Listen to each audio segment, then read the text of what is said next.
Yeah, Okay. yep. So I'm not gonna-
All right, good evening, everybody, and welcome to the very first full in-person, 7-person board meeting as we hopefully start to see the light at the end of the tunnel of this pandemic. Great to have everybody back. Welcome, and our new board members here as well. I'm actually the straggler coming back last. I'd like to welcome everybody to the Lake Bluff District 65 Board of Education meeting for May 25th, 2021. Our board members and members of the district's administrative team are participating in a hybrid meeting as there is currently a requirement on group sizes in an effort to limit the spread of COVID-19. As a public body, the Lake Bluff Board of Education is subject to the Illinois Open Meetings Act. And prior to this meeting, a public announcement was posted on our website announcing various participation options, including asking questions ahead of the meeting using a Google form. In addition, community members can comment live during public comment periods if they are viewing on Zoom by using the raise your hand feature. The Zoom link is found on our website. Please be assured that while the requirements of the Open Meeting Act have been relaxed during the global pandemic, the members of the Board of Education take their responsibilities as board members who are responsible to the public no less seriously. So, can we please have a roll call? We can. Andy Duran. Present. Ann Hill, present. Mark Berry. Present. Carrie Steinbach. Present. Tim Penich. Present. Amy Connell-Donahue. Present. Lauren Hirsch. Present. Great. Now this is nice to do in public for once. Can you guys all stand and join me in the Pledge of Allegiance? I pledge allegiance to the flag of the United States of America and to the republic for which it stands, one nation, under God, indivisible, with liberty and justice for all. One thing I think we need to explain is our dress code tonight. I think we are celebrating Pajama Day at the elementary school. Is that where it was? Not at the middle school, right. just at the elementary school? And the ABC countdown. And the ABC contest. So it's in honor of Pajama Day at the elementary school, we are all dressed appropriately. Yes. Thank you to Lauren. Yeah, thanks to Lauren. Right? Absolutely. Now, as we do in every meeting, we offer the opportunity for public comment. If anybody would like to comment to the board, please raise your hand on Zoom and let us know. Remember to state your name and keep your comments to about 3 minutes. Do we have anybody who'd like to comment to the board? Shelley? No written comments via Google Doc, and nobody has their hands raised. All right. Just as a reminder, you will have the opportunity to comment at the end of the meeting. Does anybody on the board have public comment? Okay, moving on. Oh, I do. I'm sorry. Go ahead. I would just like to say I received in my mailbox, like snail mailbox today, as I think did every other parent in 65, thank you from the staff. And that was really, really unexpected and special and awesome. So thank you back. We absolutely appreciate how much work it's been the last 18 months to partner with us on remote learning and all the different ways that we've needed your support. So we're happy that those arrived and thankful to the Rotary Club for helping us, and we have some information there from Leeds, so please patronize the businesses in Lake Bluff, and again, thank you for your support. Thanks. So moving on, again, as we do at every meeting, we offer the opportunity for the addition of a future agenda item or a brief discussion this evening. If anybody on the board has ideas for future agenda items, please feel free to raise them. If you're not comfortable or you don't think of it now, we can always email myself or Dr. Leali in the future. And later on in the agenda, when we talk about reviewing that board development meeting we had some follow-ups which might make good agenda items. So I'll circle back to that when I go over that. But if people have ideas now, don't hesitate. Similarly, if people have discussion items that, as long as we're not voting on it or making big decisions, something that you just learned about and want to share with the board of the community, this is the time to do that. And we can briefly engage in discussions as well. So if anybody wants anything, to raise anything, feel free. Not hearing anything. I think we have a little bit of a celebration tonight, some recognition for members of our finance team. We absolutely do. So we have been notified that our comprehensive annual financial report for the fiscal year ending June 30th of 2020 qualified for, and I want to get the name of the organization right, the Government Finance Officers Association of U.S. and Canada, Certificate of Achievement for Excellence in Financial Reporting. The Certificate of Achievement is the highest form of recognition in governmental accounting and financial reporting, and its attainment represents a significant accomplishment by a government and its management. And I want to acknowledge, first and foremost, Jay Kahn and his department, Jenny Sikora for payroll, and Tammy Robards for accounts payable. But I do want to say, in addition to all that excellence, they were doing much, much more than just that this year. And so I just want to acknowledge that they're always excellent, but this year just went above and beyond. So glad to recognize the whole department. I think this has become a pattern for Jay and his team. You guys are doing a great work. Should I read what it says on these? I think they're both the same language, but on both of these, what do they call this? A certificate. It says the award of financial.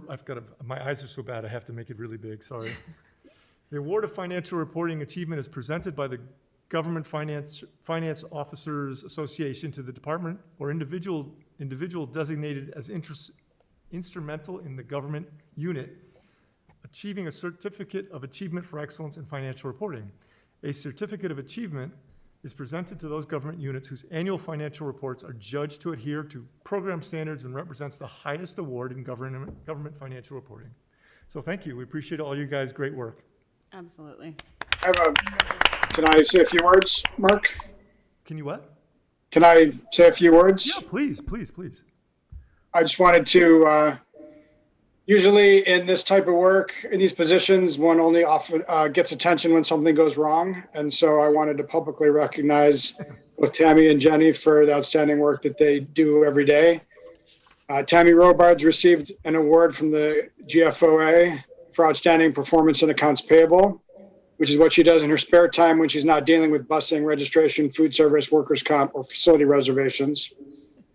All the bills the district pays go through Tammy. She has to make sure that everything gets booked to the right account and is well documented. And because the district is on an accrual basis, she also needs to make sure that it's recorded in the correct fiscal year. And it's quite a bit of work. And she does it really well. Jenny Sikora received an award from the GFOA for outstanding performance in payroll.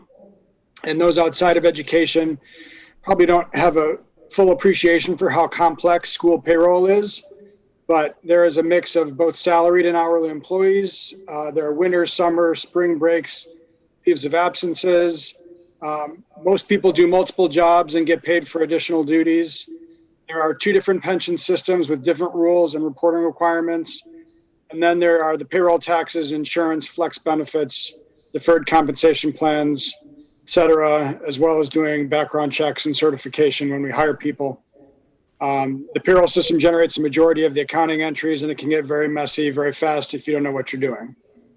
So I take a lot of flack for going on vacation at inopportune times, like first week of school or in the middle of financial audit. But I would never feel comfortable enough to do that. But for the confidence I have in these 2 ladies, this is a well-deserved honor, and I feel really fortunate to have both Tammy and Jenny on our team. So thank you very much. Thanks, Jay. So now we're going to move on to our reports. And for the first time in a while, we're not having Carrie do a PTO report. We're having Nicole Elliott. Is she going to pop up on our screen? I should be. I don't know. Wait, hold on. I have to start video as well. It's working. Hold on. There we go. Hi, everyone. Welcome. Mark, you may be the only one I don't really know. So welcome. My name is Nicole Elliott, and thank you for having me. To all the board members and administration, thank you for all you do. It's been a tough year. And we as a PTO look forward to partnering in the next year as we get a little bit more back to normal. As mentioned, I am taking on the role as the district PTO president for the 2021 through 2023 school years. I have some huge shoes to fill. It's going to be a hard job, as Carrie has done such an amazing job in the role. We're so appreciative of her leadership, especially during these challenging last 2 years. So thanks so much, Carrie. As for the update, we, as a PTO, have been able to pretty much remain neutral in our bank account, basically, because of the ongoing small fundraisers that we've been continuing to have. So throughout the last 15 months, with the support of these fundraising initiatives, we've managed to raise about $3,000 through wrapping paper sales. Spirit Wares brought in about $2,200. Bluffer nights, such as the one being held at Baked Nights. If you haven't had dinner, please order from there. And the recent Stan's Donuts fundraiser, all together, those have brought in about $1,800 this year and counting.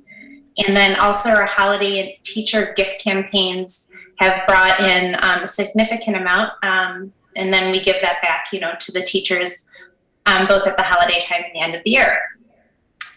We look forward to resuming our Pumpkin Fest and a Chase in the fall. And we will also be having a spring fundraising social event next year. We'll be providing more details of these when we get back in the early fall. Through these fundraisers, we've been able to support our teachers and staff by funding initiatives such as Teacher, Staff, and Administration Appreciation. Thank you, Lauren Hirsch. You've done an amazing job this year, thinking up so many creative ways to recognize and encourage those who lead and support our students. My favorite is still the Charmin toilet paper.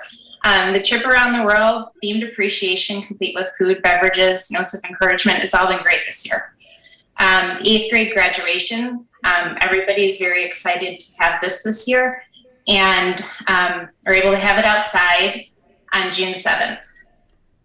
The LBMS scoreboard, when we get to resume sports inside, that's going to be great to have. The LBMS students, community members, PE teachers, I know especially, will really enjoy having this functionality again. And then our PTO also coordinates yearbook fund collection and distribution, the online student directory through the A to Z app, and the collection and giving of holiday and teacher gifts, as mentioned.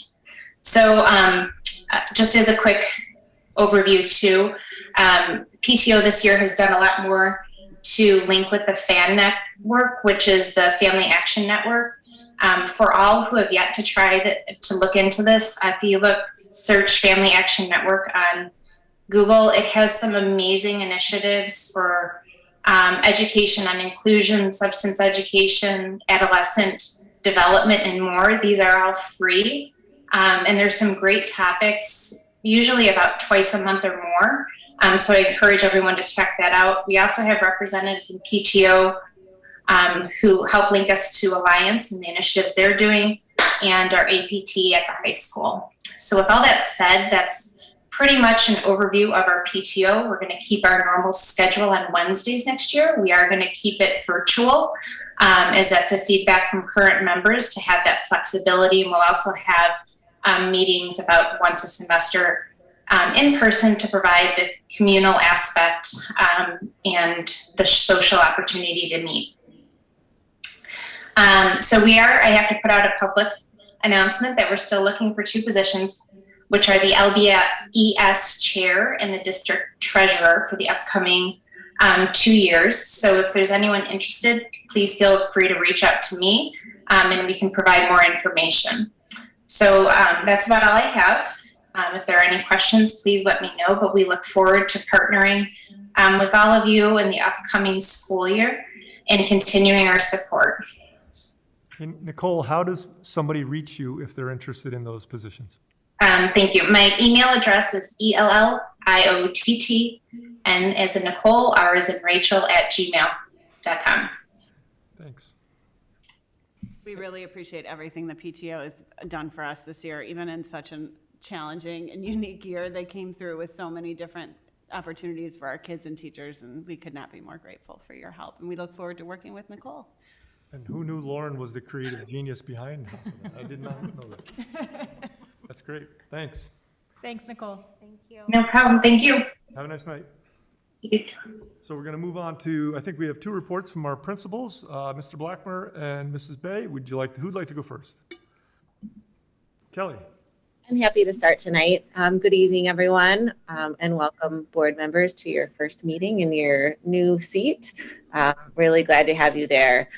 So tonight, just want to take an opportunity to present some end of year dates and just make sure that parents, community members, and anyone watching has information about things that are coming up as we wrap up the school year. So you mentioned the ABC countdown, so that is ongoing. Each day we are either dressing up or doing something that aligns to that letter of the alphabet. So P for Pajama Day today. Thank you for joining in School Spirit with us. And we've got some great days to just kind of round out the year. So anything from Quiet Day tomorrow, Sunglasses Day on Friday, favorite t-shirt day, Wacky Socks Day are some of the things coming up. I think that on Monday, June 7th, we are exchanging affirmations. So that's kind of a nice play on the letter X, which can be difficult to fill. So just a day to compliment and affirm one another. So I think it's been a really good experience to just kind of increase some engagement and motivation to just round out the year. And it's nice that students at home and here at school can participate in those activities. A couple of other things that we have we are having an in-person book fair. So information with some details regarding the book fair did go out via School Messenger yesterday. LBES is hosting the book fair for the entire district in our multi-purpose room. So there are details that went out for families to just check their email. We've got a couple of days that we are really trying to allocate for in-person on June 1st and 2nd. And then June 3rd and 4th, we're trying to hold tight for remote families or middle school families to come and enjoy the book fair. We're partnering with PTO and the Lake Forest Bookstore. So just want to give a shout out to both of those groups. Mrs. Soule has put in a ton of work. Some PTO members have really partnered to create a way for a safe experience and an opportunity to promote summer reading. So thanks to all involved. There'll be another flyer coming out with some additional information, and you can reach out to Paige Soule or myself if you have questions. So we're looking forward to the book fair. June 2nd, 3rd, and 4th, we are hosting in-person field day experiences. We also have a parallel remote field day experience for remote learners. So each grade level gets a 1-hour block. There'll be 5 stations that they can rotate through, and just another way to create some familiar experiences. So I want to thank our wellness teachers, Jeremy Soleric, Ryan Reagan, and Eric Anderko for really being creative and continuing to innovate and find ways for safe field day experiences. I also want to give a shout out to PTO as they are coordinating some volunteers for this event to help facilitate the stations, and they're contributing to purchase some supplies so that we can have all the tools that we need for a successful event. More to come on the schedule for that, so parents are aware when their child will be participating in field day. And there'll be details around the remote experience as well. On June 7th, we have our 5th grade picnic in the afternoon. And so just another shout out to Lauren Hirsch and some other PTO members for coordinating up that event. I think it's going to be really memorable and special for our 5th graders to be able to walk over to the park district and have some outdoor space to eat lunch and then engage in safely distanced experiences. And there's a special treat that's also coming on that day for our 5th graders. So thanks to all for creative thinking and really creating an opportunity for 5th grade students. We do have a rain date scheduled for that one on the 8th if we need it. On June 8th, we also have our 3rd annual Kid to Kid event. This is an opportunity for our 5th graders to take a leadership role and share either a talent or a passion with other members of the school community. So our enrichment team is really spearheading this event along with our 5th grade teachers. And it's a really nice experience. We've been forced to get innovative once again, as this typically is an opportunity where students are traveling all around the building, they're outside, they're meeting with all different groups. And so we've had to adjust that to make sure that we are safe. Last couple of things to just note, June 9th is our last day for students. It will be regular school hours. We're excited that that day will end with a 5th grade clap off. So very similar to a traditional clap off where students will lie in the hallways and 5th graders will exit the building. And then finally, June 10th will be the last day for staff. We have made a plan for device collection on June 9th, and so more information for parents will be coming their way. That was just made today, but I thought since we've got the platform, I'd put that out there. Last little piece, I'm going to be following up with a school messenger.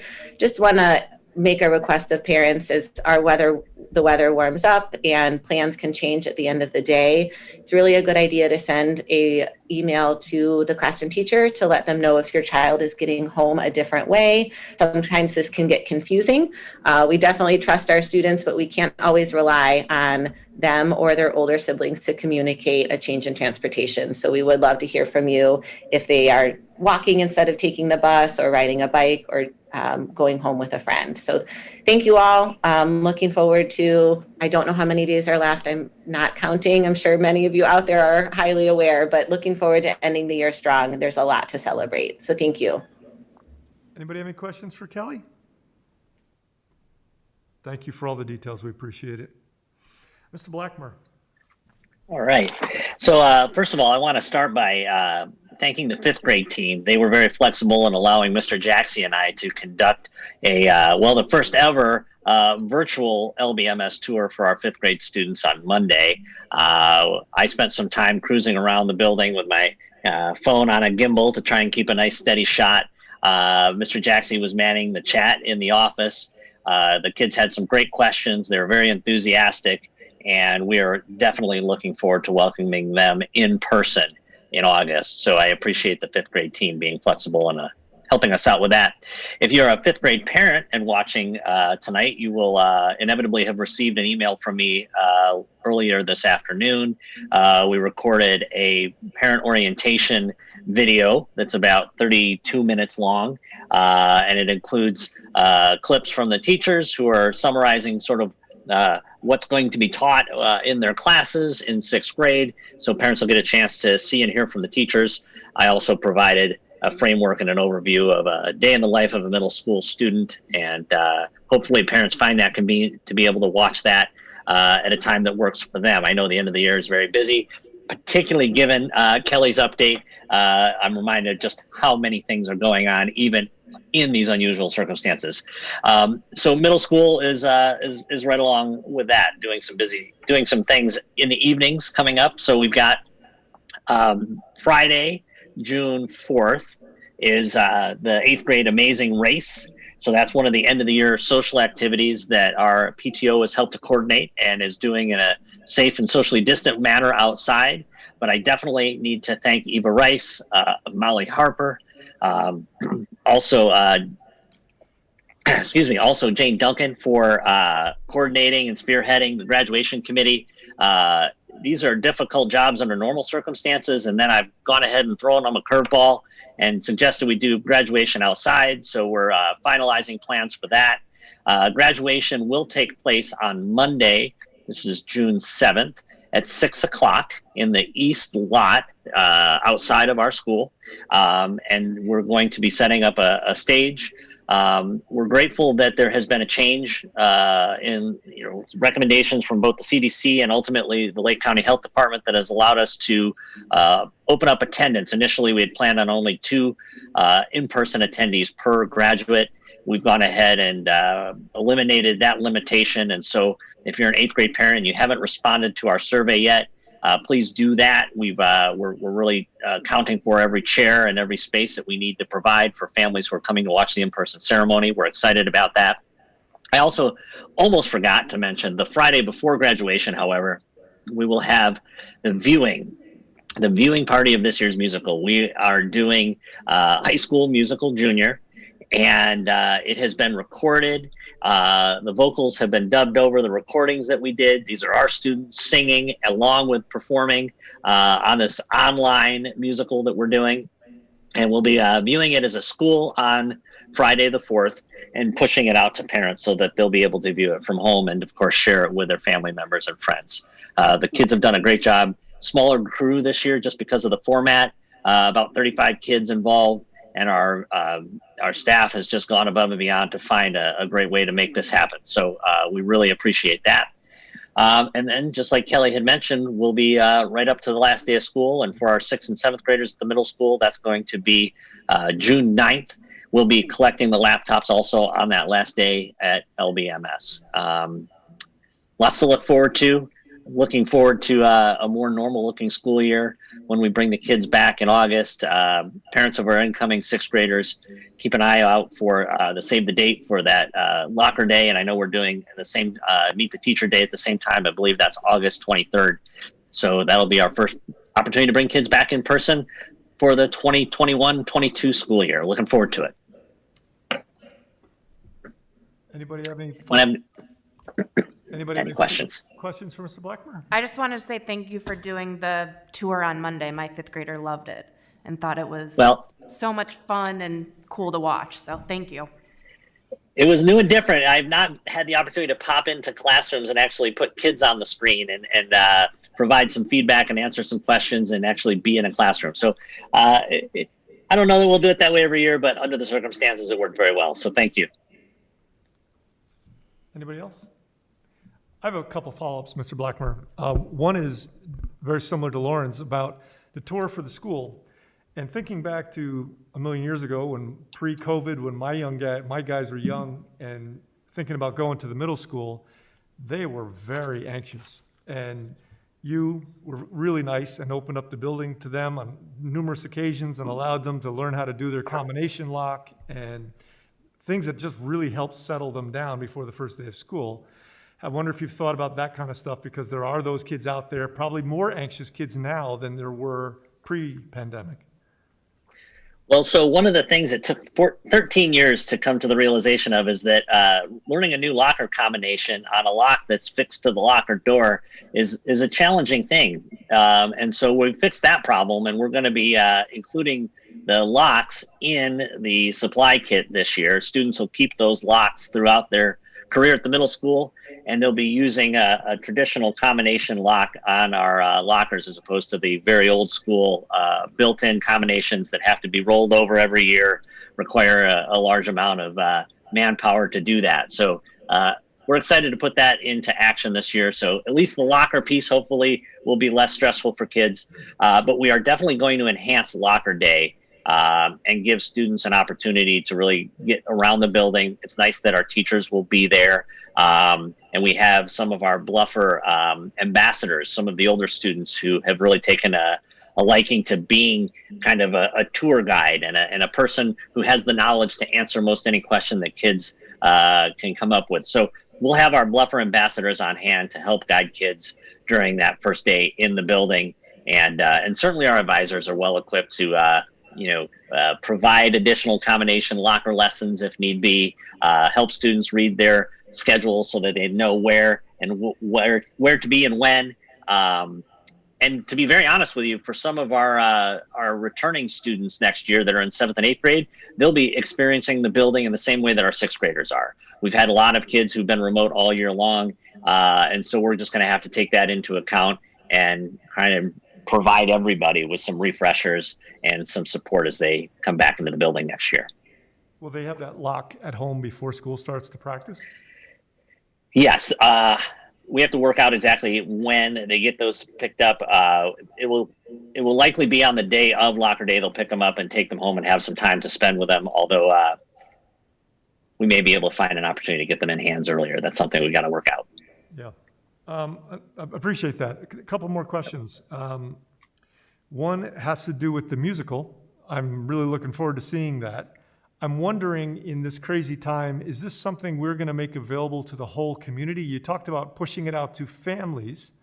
Is this something we could put on our website so that the community can link to and watch? Because I think people would love to see this in town. Yes, and we were sure to buy the licensing to allow us to just kind of put it out there for everyone to see. So we will definitely publicize it and make sure that folks are able to access that in our community. That's great, great. And then the last thing I want to do is bring the attention to the board. If you recall, in a recent update, I don't remember which one it was, from Dr. Leali, she requested if anybody on the board was interested in attending the 8th grade graduation as a board member. That's a fun experience, especially if, I don't know if any of you guys have 8th graders graduating, but it's a big deal to be able to, shake hands with all these kids and hand out diplomas. Even if not, it's a fun thing. So if anybody wants to, I would encourage you to raise your hand because it's worth doing, at least once. Thanks, Nate. And if anybody has any other questions, we'll move on. No? Thank you. All right, so now we're going to move on to Mr. Khan. He's got a business office report for us. You're muted, Jay. It's not like we've been doing this for 18 months. I just want to remind people the deadline for signing up for transportation is July 1st. After that date, fees will double. We will not be prorating fees next year. This year and last year due to the pandemic, we were very flexible with transportation adds and drops. But next year we're getting back to normal and will not be prorating during the year. Fee waiver applications are available as part of registration. And I also just wanted to remind people we will be distributing free food again this summer. We're still getting feedback on the best time for pickups. It will likely be one day a week. And when we decide on the date and time, we will be publicizing that through School Messenger. That's it. Any questions for Mr. Khan? Thanks, Jay. Tracy Rorick, our Director of Business Student Services, your turn. I have no report tonight. Oh, I thought it said you did. Okay. And then there's no president's report and maybe a superintendent's report? Yes, really quick. We are excited to announce that we are currently working with the Mobile Care Chicago to provide on-site dental support for families who are having trouble scheduling appointments for regular dental care. Mobile Care Chicago is a non-for-profit organization that offers dental, asthma, physicals, and immunization services to children ages 6 months to 18 years old. It's a free service whether the child is insured or not. The only insurance that they do bill is Medicaid. So on June 2nd and 3rd, the van will come to our district, elementary on the 2nd, middle school on the 3rd, and appointments will be available from 8:30 to 3. All parents need to do is sign the consent form that we will send home and let our nurses know when you would like an appointment. Children who are still remote may attend either day. This should help support especially the grades that need updated dental forms for next year, which are incoming kindergarten, 2nd, and 6th graders will need updated dental forms, or for anyone new to the district. The van has updated safety features and can provide free cleanings, fillings, and follow-up care that fulfills the paperwork requirements that we have in our district. We will also be working with them again in the fall to support physicals and immunizations. Those forms are needed for pre-K, K, and 6, and anyone new to the district in the fall.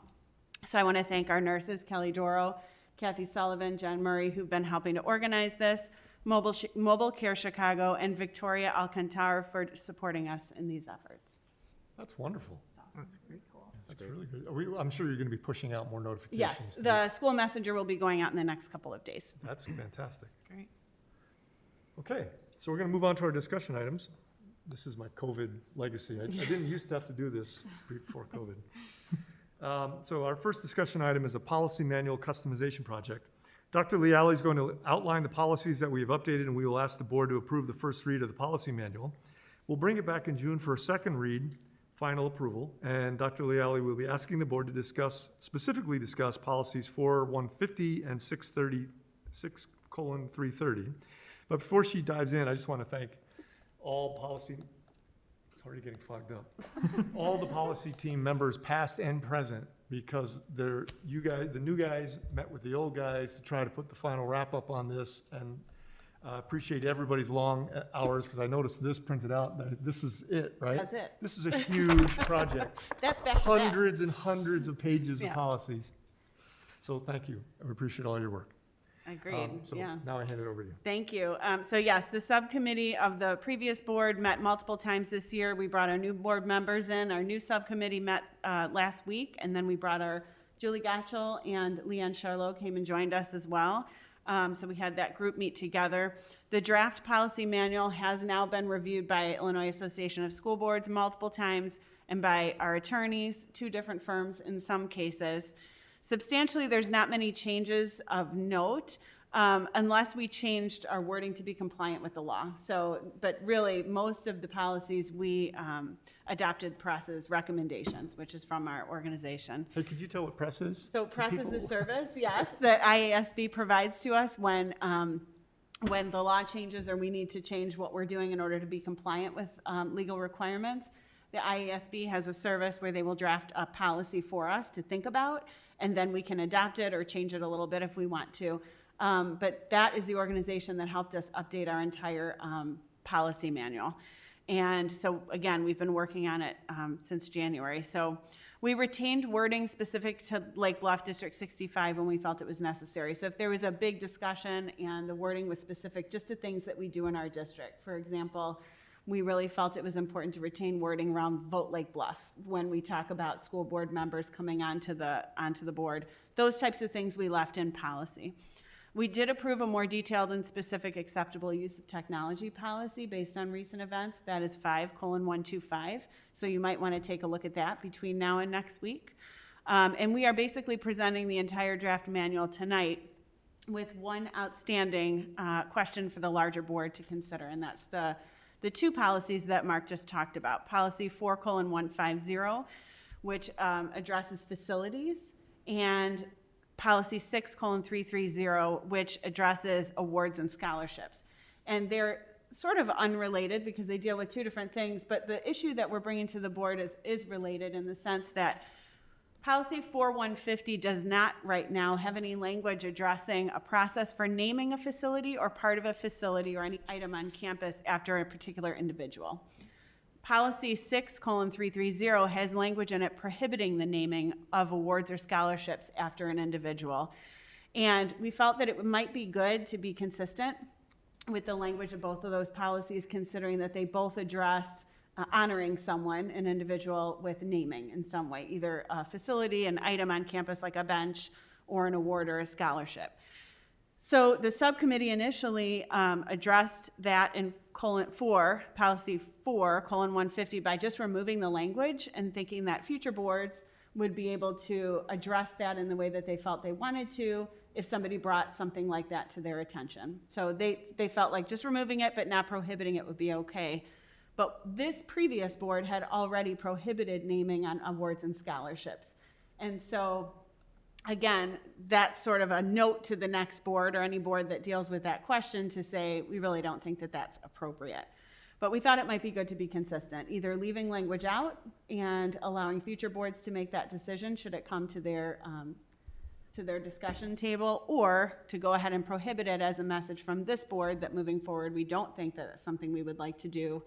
And then, of course, a future board could take that back to their policy committee and change it, but it definitely would, signal a conversation was necessary. So the subcommittee did not feel like we could really do this one without a larger board conversation, and so that's what I bring to you tonight. So just I think as history, the reason that they changed the old policy to not allow scholarships and things like that to be named after individuals was because of, without getting into the very specific details, kind of a bad experience with a prior individual. It happens in society all the time. If you name something after somebody before they pass away and you don't know what's going on. I used to live in Cincinnati, and they named Pete Rose Way long before Pete Rose got in trouble for gambling, and so you're still, a lot of examples of that. So that's what happened there. And I think the big question, the question to start with, before we dive into the details, might be something as big as, does the board think that these two policies should be consistent in the naming issue overall? And then you dive into which way do we go on the naming? So do we think we should be consistent between the two policies? I would definitely sense there should be some consistency between the two, whether it's a facility or an award or achievement or scholarship or whatever. It seems to me that the rationale for one would transfer to the other. What do you guys think? I think I'm probably in agreement with that. I don't have a strong opinion on it, as I think it's easier to change an award than it is a building, True. right? Yeah. But I don't really see any reason not to be consistent. So yes, I would be in agreement of being consistent. That makes sense to me as well. The one thing I have a little issue with is I think there should be something, whichever way we decide to go, I think something should be put in the policy about school, about naming facilities, whether it's we don't do it we don't allow it or we do allow it, we should describe what the procedure for that is. I don't think we should just leave it blank. Okay. Anybody else want to? So I had thought, it's an interesting point, and I understand what you're saying, right, is that we want to give some guidance, right? I had previously made the argument when we were having this in committee and we couldn't quite decide, which is why we brought it here tonight, that we should leave it blank because I didn't want to necessarily set this precedent that you can never name something after a person, right? It is certainly something that needs to be vetted, needs to be well thought out, needs to be really considered, and can be a tricky thing. And I recognize all of those things, but I didn't necessarily want to prohibit it. Kind of wanted to leave it to the wisdom of future boards if they felt that that was necessary.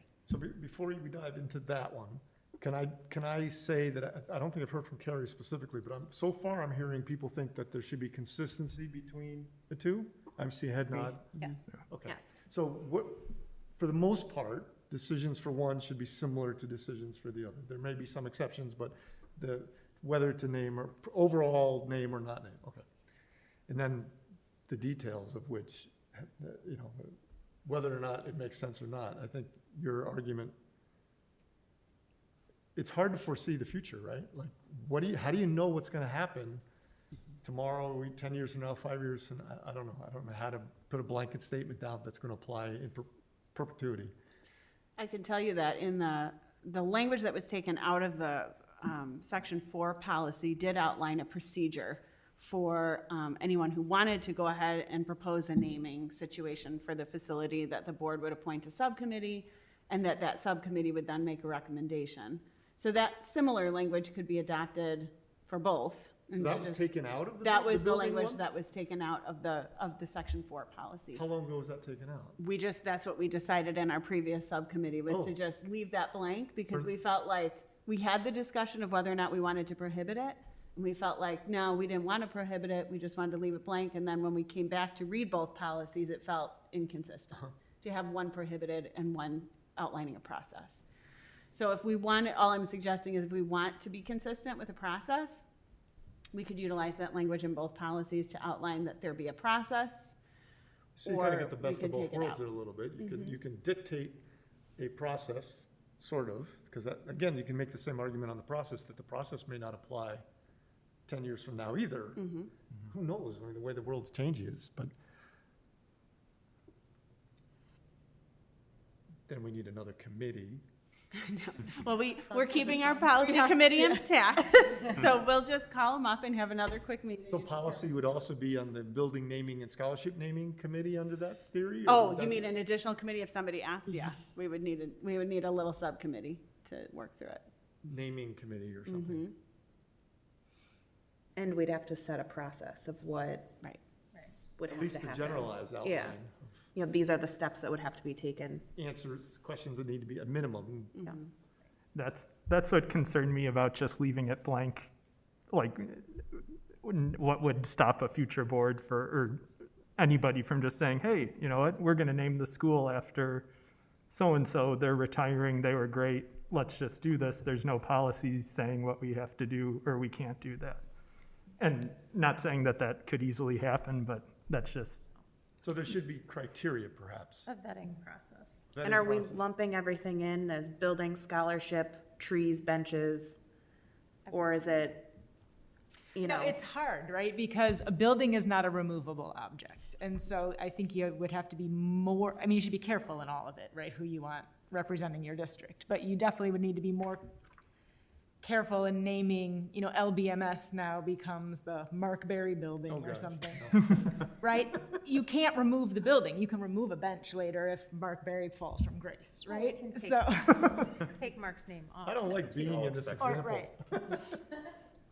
In my opinion, I think, and this is getting into the second part of it, is that I don't disagree that there should be a vetting process, but I also think we should leave it open that it's a possibility that we can name things after people and places and whatnot, just because I don't think, even though we've had a couple of bad seeds come through, that the majority of the people we want to honor would most likely hold their name in good light for the rest of their lifetime. And you could have a donor come through that wants to donate and say, you know, that's how the hospitals are built. It's like, here's your money The and Nike Memorial Middle School, brand new. You know, that's cool. AbbVie did that up in North Chicago. I don't know how they named that building, but or if they But decided it to name it. happens, and so I would hate to have to say, oh, no, sorry, we have prohibited it all.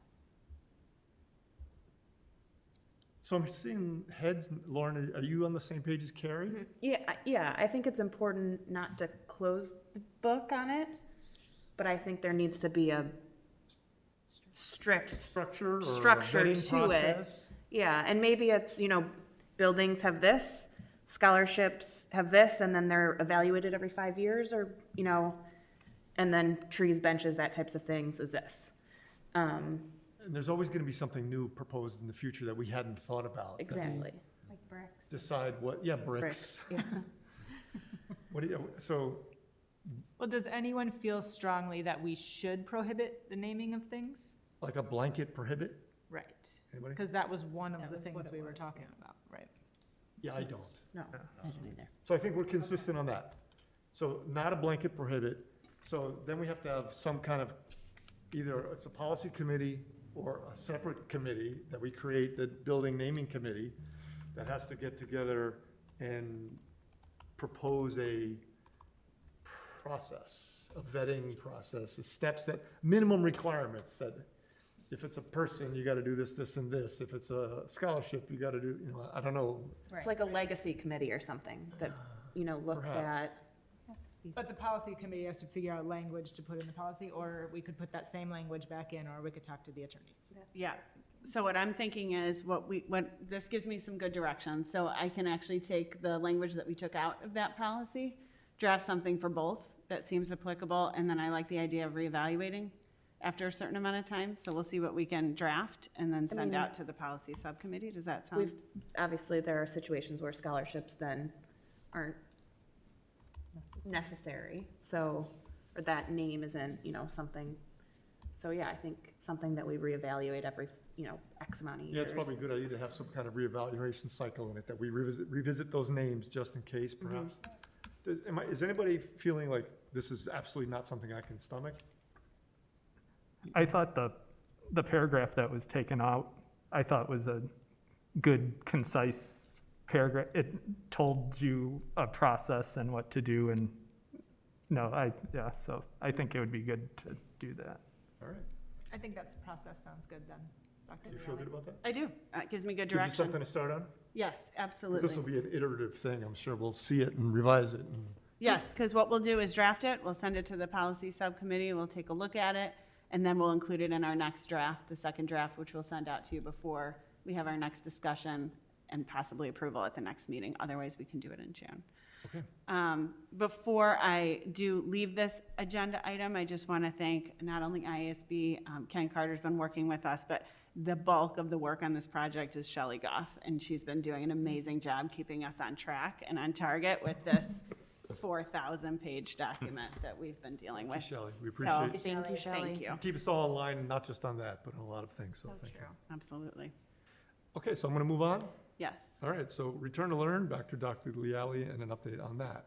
Okay, another short update this week, and then I would like to bring a bigger update, kind of outlining how we felt we ended the year last year, and then some proposals for next year. We're getting more clarity from the state, which is good.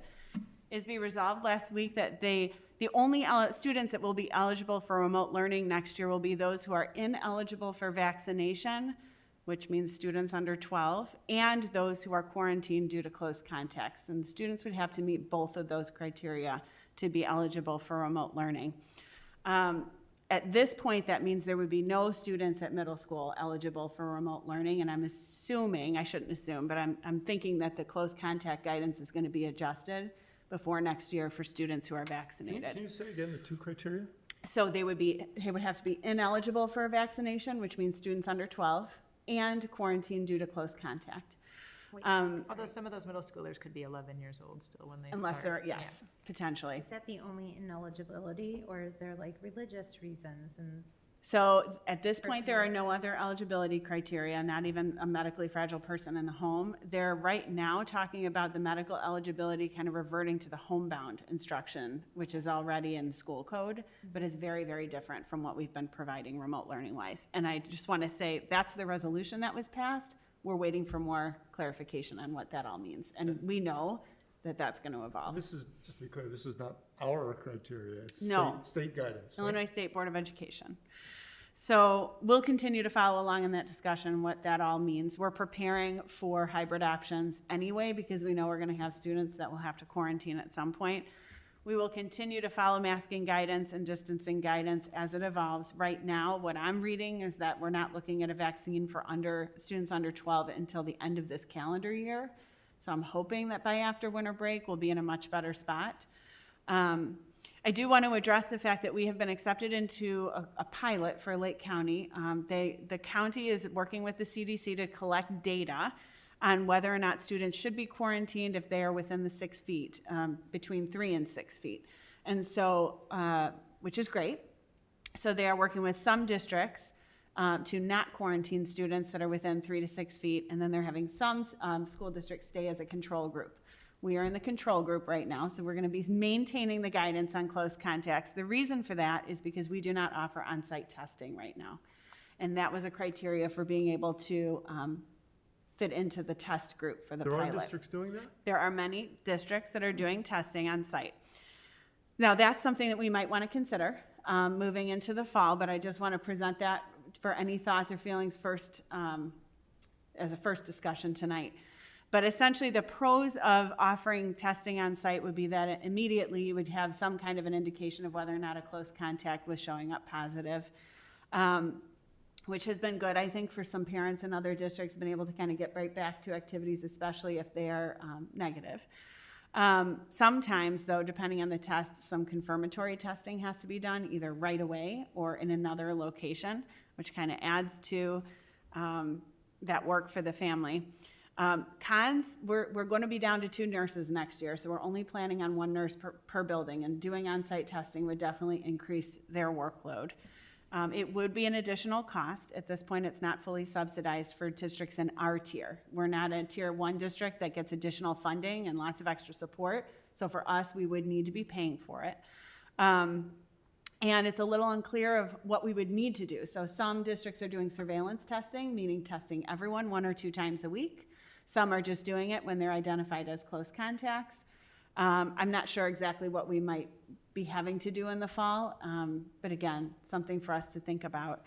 Is testing at a point now where it's simple enough for us to administer on site? Like, doesn't take a lot of training to interpret? No, they would need to be trained, nurses would need to be trained, and they would also need to enter the test results into the REDCap system, which is the statewide reporting system for COVID testing. But yes, some of the tests are very easy to administer. There's the SHIELD test, which is the University of Illinois test, the saliva test, and then there's some other quick PCR tests. So it's not predetermined which version we would use at this point? No, it would be based on it if we went out and researched and kind of looked at what we wanted to do.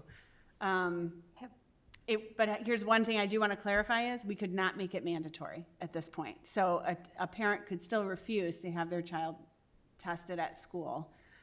So we would have that as a protocol, but parents would need to allow us to do that. Do you know that if that other districts that are doing testing, is that a problem? Is that a real issue, a real big deal? Like if we suspect it, or if we had the random policy that you mentioned, that people are like opting out from that?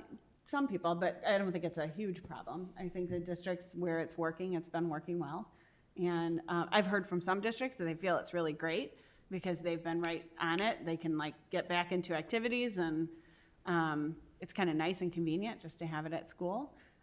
For some other districts, depending on the testing, it's been a very big cost for not a lot of return on investment. They're not finding a lot of cases when they're doing surveillance testing. But for the diagnostic piece, when a student is identified, that's been more helpful, I think, for people. So are we finding families having a hard time going out and getting tested when need be, or? I have not heard of families having a hard time anymore. There's a lot of tests available now. Right. There don't seem to be long lines. We have lots of places that we refer kids to, but principals, are you hearing anything about that? No. So I think No, I haven't. it seems very readily available Yes. that it might not. Is there cost-effective ways for families who don't have the same means as others to get this done inexpensively? Yeah, I don't think there's a cost for the For the testing. test, oh. Yeah, Because I thought if you went to like CVS or something, you got charged. Or I think No, there's it's many free. free Walgreens, I testing. know, does free testing. Oh, good. Yeah. I know a couple months back at Return to Learn when we were, maybe it was a few months back actually, I think it was before we went into phase 2, we had talked about this a little bit. And I think one of the reasons that, I think it was you that said it, but maybe it was somebody else that decided not to do it, is because we couldn't accept a negative test to get somebody back in school. Would that still be the case? So there would have to be kind of different protocols if we were doing surveillance or diagnostic. And then the rules on that would depend on what the exact test was that we were administering. Okay. So there are some tests that we can accept, and there are some tests that aren't really acceptable from Lake County Health. So, and then there's also different protocols, like I said, depending if it's a surveillance test and it comes back positive, they typically want to do another test right away to make sure it's positive, because you wouldn't get 2 false positives right in a row. Right. But usually the negative test could be accepted. So if we're doing this, we're also following Lake County Health Department guidance Yes, on they how to do would, it? they would support us with the guidance as well. So I would see that as being one benefit, if we could accept, so the student didn't have to quarantine for 7 or 10 or 14 or whatever days and get back in the building if they were indeed. Or even go home, right? Like if a Right. student was symptomatic and they got a test at the nurse and it was negative, could they go back to class? It depends, because we still are going to exclude students with symptoms, depending on the symptom. Okay. If a student, here's the thing that's going to be hard for us to get back to. We do want students who are sick to stay home. Like, we want to get back to the system where if you're sick enough to take a sick day, we want you to stay home and be sick and not worry about logging on to remote learning and things like that. So we're still working through. There's going to be some COVID symptoms, and then if the student just has a runny nose and we do a test, they might be able to come back. But if there's other symptoms, we might not be able to do that. A lot of this is on a case-by-case basis right now. It's still evolving.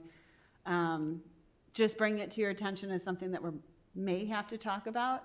I don't know how this pilot's going to go. I'm hopeful that we'll be able to move to a quarantine situation only when students have been within 3 feet. I do want to mention, though, that only includes classroom settings. That does not include the bus, it does not include lunch, and it doesn't include playground, because those are sometimes situations where kids are within 3 feet or have their masks off. And so that will remain, if a student is positive in one of those environments, anyone within 6 feet would still be quarantined regardless at this point. So a thing to put on our radar, we can continue to talk at Return to Learn, and I'll continue to keep you updated on how this pilot is going and continue to gather feedback as we move through the summer. The other piece that I just want to report tonight is we are planning on adjusting our self-certification process beginning in the summer. We will just be asking that if parents send their children to school, that is their self-certification. We will send a reminder of the symptoms that we need you to look for, maybe once a week, and just keep looking for these symptoms. Don't send them if you have them, but we will eliminate the form and the calls. Hopefully that will not change the outcomes very much. Well, we'll still send them home if we find the symptoms, so yes. But hopefully it's one less piece for parents. Okay. Any other questions for Dr. Leali? We'll bring that testing conversation back Yeah, as we that's need to. interesting. Yeah, it is interesting, the pros and cons of it, but then also can we talk about the cost of it? Yes, yep. Yeah, I'm sure there's different versions of cost too, depending on what direction you want to go and Yep. the cost benefit, like how much is it worth it? Yeah. Okay, so now we're going to continue with Dr. Leali and Mr. Blackmer talking about field trips for the 21-22 school year. This has Yes. historically been something we talk about every year. And the board has always, and administration, at least at some level, has always been a little concerned about it. I'm hearing growing concerns over the years with some of the big field trips that we do, mostly from a liability kind of thinking perspective. And I'm curious to see how this is evolving. Yes, thank you. And first want to just say that for the daytime field trips, we are excited to say we're going to be working on scheduling those pending availability of the venue and whatever COVID restrictions, but the regular field trips that are not overnight are in the works, and we're starting to consider how to plan for those for next year. So that's great. This conversation really has to do with overnight trips. As you may or may not know, 6th graders typically attend a trip overnight to Springfield. 7th graders have some overnight outdoor education experiences, and then our 8th graders typically attend a trip to Washington, D.C. The only correction I might make to that, and I'm sorry, Lisa, the 6th grade Springfield trip has, in recent years, the last 3 been a day trip, not an overnight component. Thank you. But still more than 100 miles away, so requiring board approval. Yes. So just here tonight to talk through some of the pros and cons of these longer, either overnight or long distance trips. The pros to these are obvious. Kids love being on a trip with each other. It's exciting. We have curricular tie-ins to Springfield and Washington, D.C., obviously, and the outdoor education trips typically build teams. Kids get to know each other better. Lots of fun socializing that happens. But as Mark alluded to, the downsides of these trips are increasing, unfortunately. So some of them that we are concerned about, adult supervision of students overnight presents potential liability exposure for different reasons. We have experienced some issues with assigning roommates when students have personal issues that they're dealing with.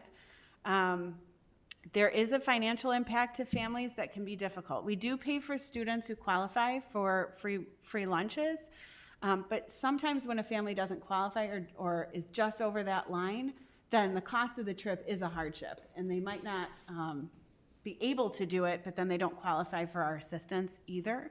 And some of the families that qualify don't really want to accept that amount of assistance either, and so it kind of creates this difficulty for the students. Definitely the long distance can make it difficult if a student or staff member gets sick or injured and needs to get home quickly.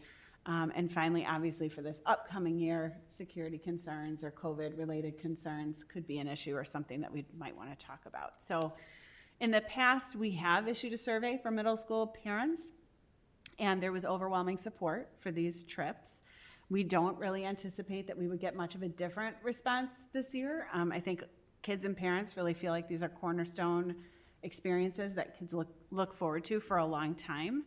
But many other districts have shifted away from this being school experiences and more towards a parent-sponsored event or trip, which has some downsides also, because then at that point, we would no longer be able to pay for any families to attend the experience if it is no longer sponsored by the school. And that can result in some equity issues for trips that cost this much. Some of them have just shifted, like the outdoor education, to more of a day trip, and done a few different trips during the year that are more during the day. Again, this is a first conversation for next year. We'll bring it back next time for the board to approve the trips for this coming year. But just want to make sure I presented a good scope of kind of some of the thoughts that we have as an administrative team. Nate, did you want to add anything to that, or? No, I mean, I think that it's we're fortunate to continue to have staff members that are willing to commit their own personal time to make these trips happen. But you definitely summarized some of the greatest concerns that we have, just as far as making it an equitable experience to the best of our ability, but also recognizing there are families who are just uncomfortable sending their kids on a school trip that is overnight. And so we're finding ourselves more and more doing almost dual programming. We're taking the group of kids that are able to and want to go, and then trying to create sort of a parallel experience for kids who are staying here in Lake Bluff. So that's just an added layer that I think is more prevalent in the last 5 to 6 years.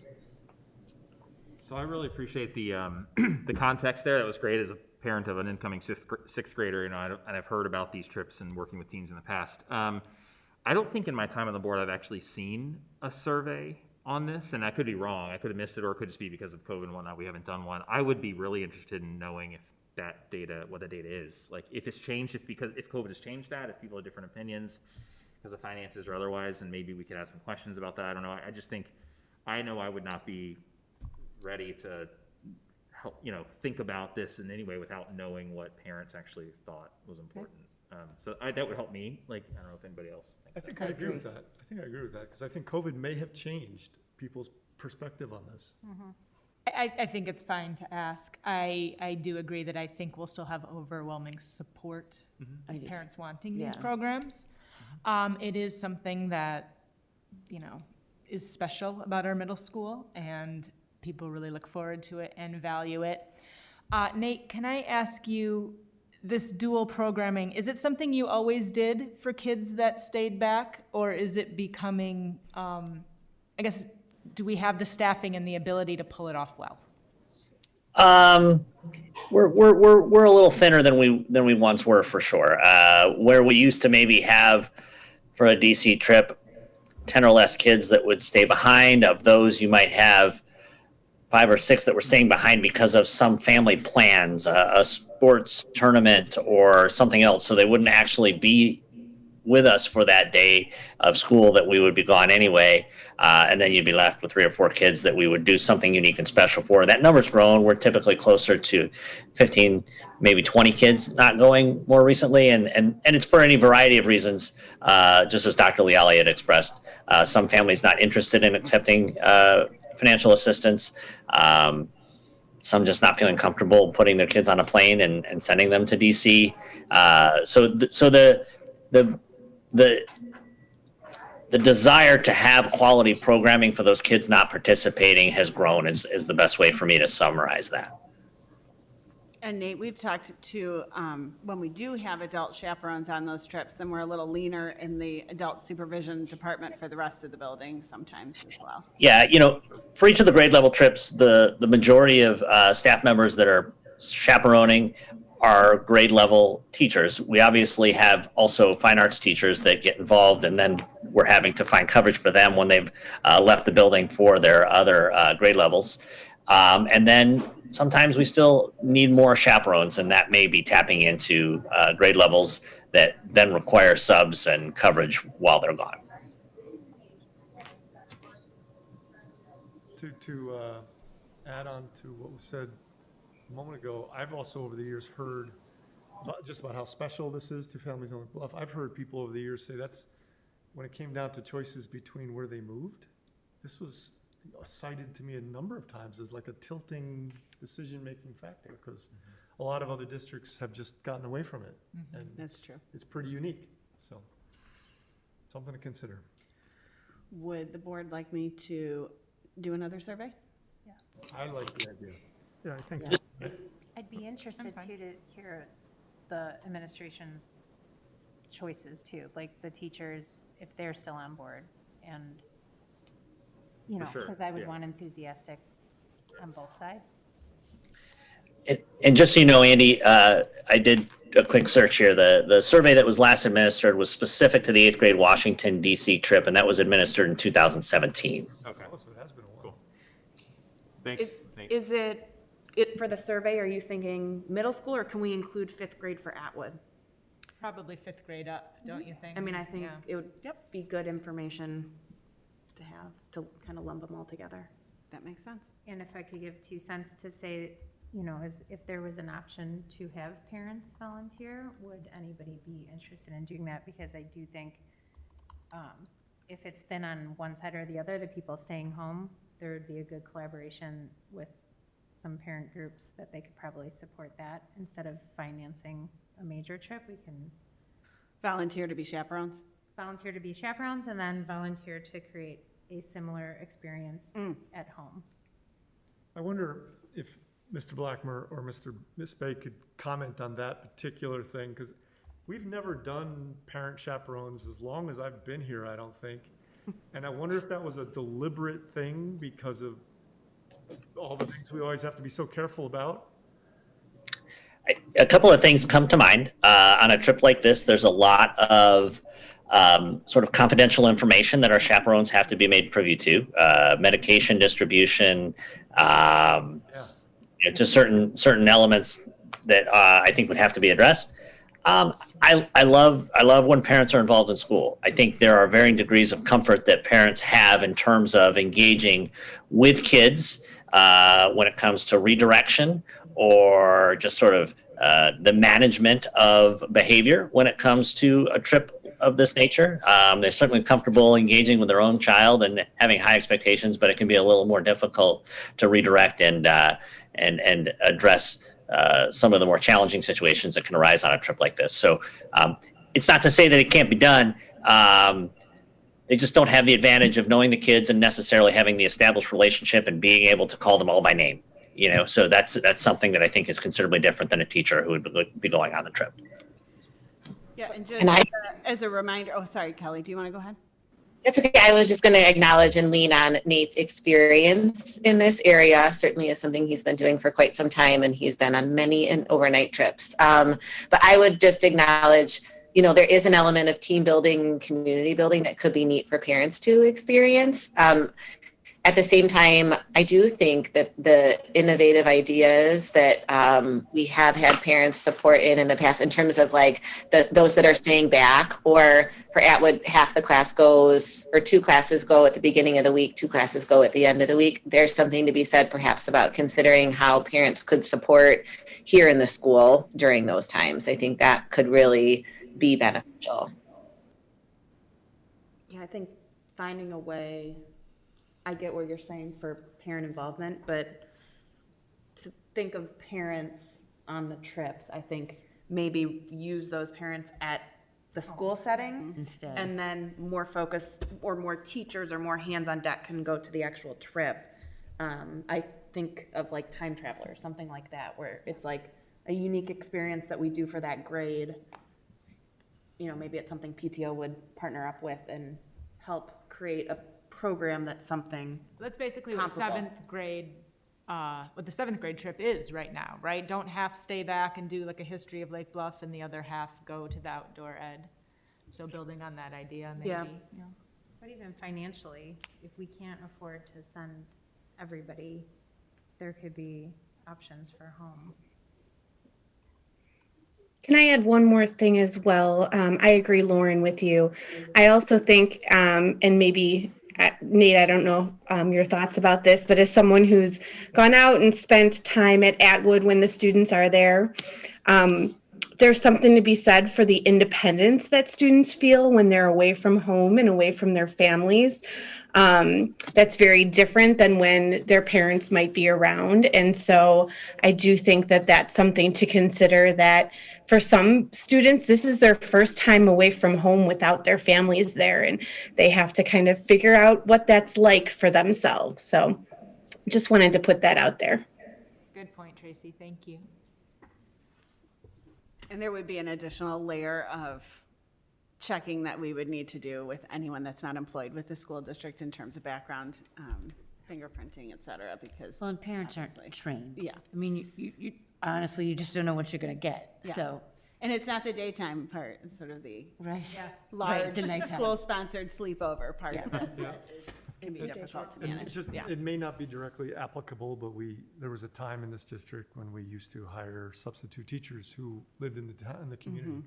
And we stopped doing that because despite the confidentiality requirements, they had trouble adhering to that. And they would go through the files of other students and do things and spread word that they shouldn't have done. And so despite best intentions, things don't always end up the way you want. So you got to take precautions. And so. So I am we'll design a survey. We'll include 4th to 7th graders, just to get an idea for next year, and then we'll bring it back. Great. In a future meeting. I'm not sure we'll have results by our next meeting, but we'll bring it back when we can. Any final thoughts on that one? Trips? Great. All right, so back to the glasses.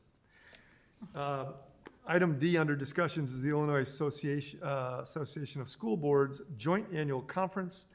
We're going to have a discussion on which members may or may not want to attend the conference this year. It's in November, the weekend before Thanksgiving. Registration opens on June 8th, and we need to make reservations at that day or very soon after, because the hotels in the area of the event fill up really quickly. I don't know, did you plan to lead it, or you just wanted? No, we talked about this one. Yeah, we can tag team or anyone that's been there, yeah. It's the weekend before Thanksgiving. I forget the exact date, but it's usually for school board members. It might be Friday, Saturday. Yeah. Sometimes there's some things Sunday morning. Administrators often have Thursday events as well, but typically it's Friday, Saturday night. In the past, people and the items on the seminars for school board members on Fridays are a little different. You sign up for those and you pay for those. They're usually specialty things, more in-depth. Sometimes they cover some of the training you need to, you're either required to get or you think makes a lot of sense to get. There's some stuff that isn't required, but it's really pretty handy to go through. I've been to 5 or 6 or 7 of them. They're very, very useful. In fact, the thing that I've shared a million times, the most useful thing about going to the conference is not the classrooms itself, it's the conversations you have between the classrooms. In the hallway, having a coffee, they usually feed you breakfast. The Friday seminars give you lunch. The people you meet from other districts and you learn the stuff they're going through and how they solve their problems and the issues they're dealing with, it's revealing and eye-opening like you would not imagine.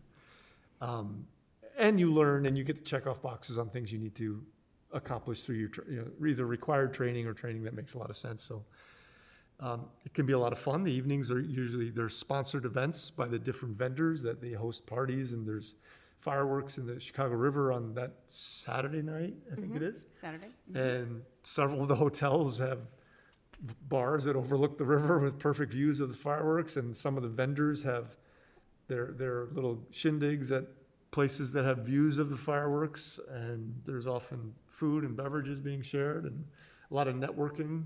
Great time to meet colleagues. In the past, we've also had lunches and dinners and drinks with board members from 67 and 115. So kind of a good way to kind of get to know people a little bit who you might not otherwise know. There's a lot of positives to it. It's highly valuable experience I've found. Great keynote speakers, typically. It's put on by the school business Yeah, officials they make organization. a big deal out of the keynote Yeah. speakers. They hire usually some big names. They've had some good speakers over the years. Yep, and my first experience with Lake Bluff, I was able to see Jay and Kevin present at the III conference in 2019, before they even knew I was in the audience. I was Jay was a looking at legend them. after that. That was kind of scary. So, The name got out on Jay Tom. so it's good information, and we just want to go ahead and register early if you'd like to join us, so that we can get a hotel close to the action. So if you can let Shelley know as soon as It's right possible. around if you know the area, what is it? What do they call it? It's Hyatt Sheridan. Hyatt Sheridan, right on the river. It's a Radisson. nice part of town. The hotels are pretty nice in that area. You can invite your spouse or significant other that evening for the evenings you're there, and they can go spend your money the rest of the day when you're in class or whatever. And what were the dates, sorry? The 19th through the 21st. And how many people do we typically send? It's ranged from 0 to 5, but it could be everybody. It could be everybody. I will say I went, must have been 2019. Yeah, 2 years, well, the last one, because I Yeah, remember the last time it was one, and I did find it really valuable and helpful and a lot of really good information. that was the last live one, I think, right? Yeah. Great. Okay. We went to, I remember, and that's one where you went to the onboarding a new superintendent. Exactly, seminar. yeah. They had the Go, we list better of learn how to things do you can this. attend is really broad. And you don't have to, the day on Saturday, you don't have to sign up in advance. No, there's lots of You can different go to, sessions. you can sign up, I think you have like 5 time slots during the day. And if you go to one and it's like, oh, this is boring, but there's a cool one down the hall not too far, you can leave and run in and go to the next one. And people, it just happens all day long. So That's good. yeah, it's worth it. Any other questions on that? Thoughts on that? And you guys can arrange something fun. I know you have, I can see that twinkle in your eye right there. Lauren's doing t-shirts. T-shirts as we speak. Matching Yeah. I'm getting a sense for what happens down this side of the room. And I like it. All right, so are we done with that one? Yes. So item E under discussions has to do with legal representation for school districts. Okay. And Dr. Leali will give us some update and background on that. Thank you. So currently in the district, we utilize HLERC, Hodges, Louise, Eisenhammer, Rodick, and Cohn for personnel, contracts, FOIA, policy, lots of issues. We currently also work with Engler, Callaway, Baston, and Sraga, ECBS for our special education needs, and Kleinthorpe and Jenkins for our tax appeals and objections. I am bringing to the board a proposal that we retain HLERC for personnel work, and specifically with regard to some individual issues that we've had in the last couple of years. But I would like to engage with a new firm for the next year just to see how they work out, Korea Bochek, It's a newer firm. They have a great reputation in the area. They are not asking for a retainer, but just an engagement letter authorizing, the board authorizing me to start working with them and see how that relationship goes. Again, there's districts handle this in different ways. Currently, we work with multiple firms. Some districts work with one and just multiple people in the firm that have different specialties. We've had really great experiences with all of our firms, but I think moving into contract negotiations with a very newer administrative team and kind of new board, and it would be nice to kind of go with a firm that's been doing a lot of work in this area and kind of is staying really current and involved in education policy. I think that would be great for us. Typically, board members don't work directly too often with the attorneys, but the boards do work on your behalf. The administrators consult with the attorneys, but again, they're your board attorneys. And so I think that's embedded in school code, Yes. that they are our attorney technically. So the ways that you would work directly with the board would be if you have an issue with your employee, which would be me, or contract negotiations. And so again, I want to make sure that you're comfortable with the firms that we're working with. And there's a few different ways that we could go about doing this. I provided information on Kriya in the packet for you to review. They would certainly be willing to come to a meeting. We could also open it up to multiple firms for you to kind of do more for multiple firms to present and for you to have an idea of what's out there. We did that before, because early on in Lisa's predecessor's career, like Bluff, Jean Sophie, she was familiar with Hodges Louisi from her prior experience, and she wanted the board to make the decision, but she brought in Hodges and 3 other firms. So we actually had a closed session, I believe it was, where we sat through presentations by 4 law firms. And at the end of the night, we voted for Hodges anyways, but we didn't engage in a retainer agreement, which is where they do everything and you pay a lump sum every year no matter what. But we used them for the majority of our work anyways, and eventually they discovered some other firms that had more specialty niches that worked really well for them. But that's the way it was done 9 years ago or something like that. I think my sense is that more and more districts are cherry picking the firms they use for specialty issues, because it seems like there are some real specialty people out there that get a really good reputation. Like Terry Engler is a great example of a special ed lawyer who's really well known and used all over the place. They used her at NSSED, at the special ed co-op that I'm on their board. But so there's a lot of different ways to do it, and up to you guys and what you're thinking. So my question is, this is very common to switch things up and or always bring in somebody different, like on a yearly basis, or? No, we've had these firms for a few years. Okay.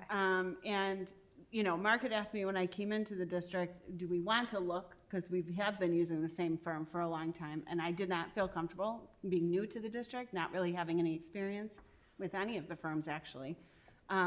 And I feel like now that I've had some experience and I've worked on some issues with some of the firms that we deal with, I feel more comfortable expanding a little bit and getting some different opinions on some of the things that we've been working with. But no, this wouldn't have to be a yearly thing. Okay.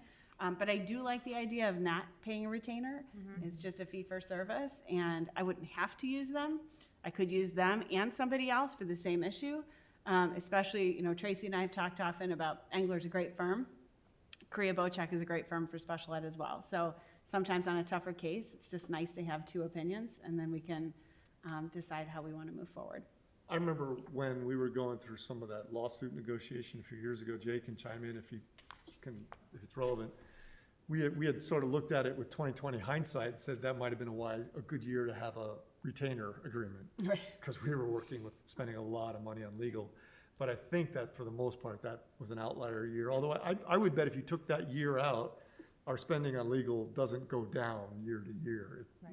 It's just it's a more complicated world we live in, and it's wise for our administrators to consult with wise lawyers pretty regularly.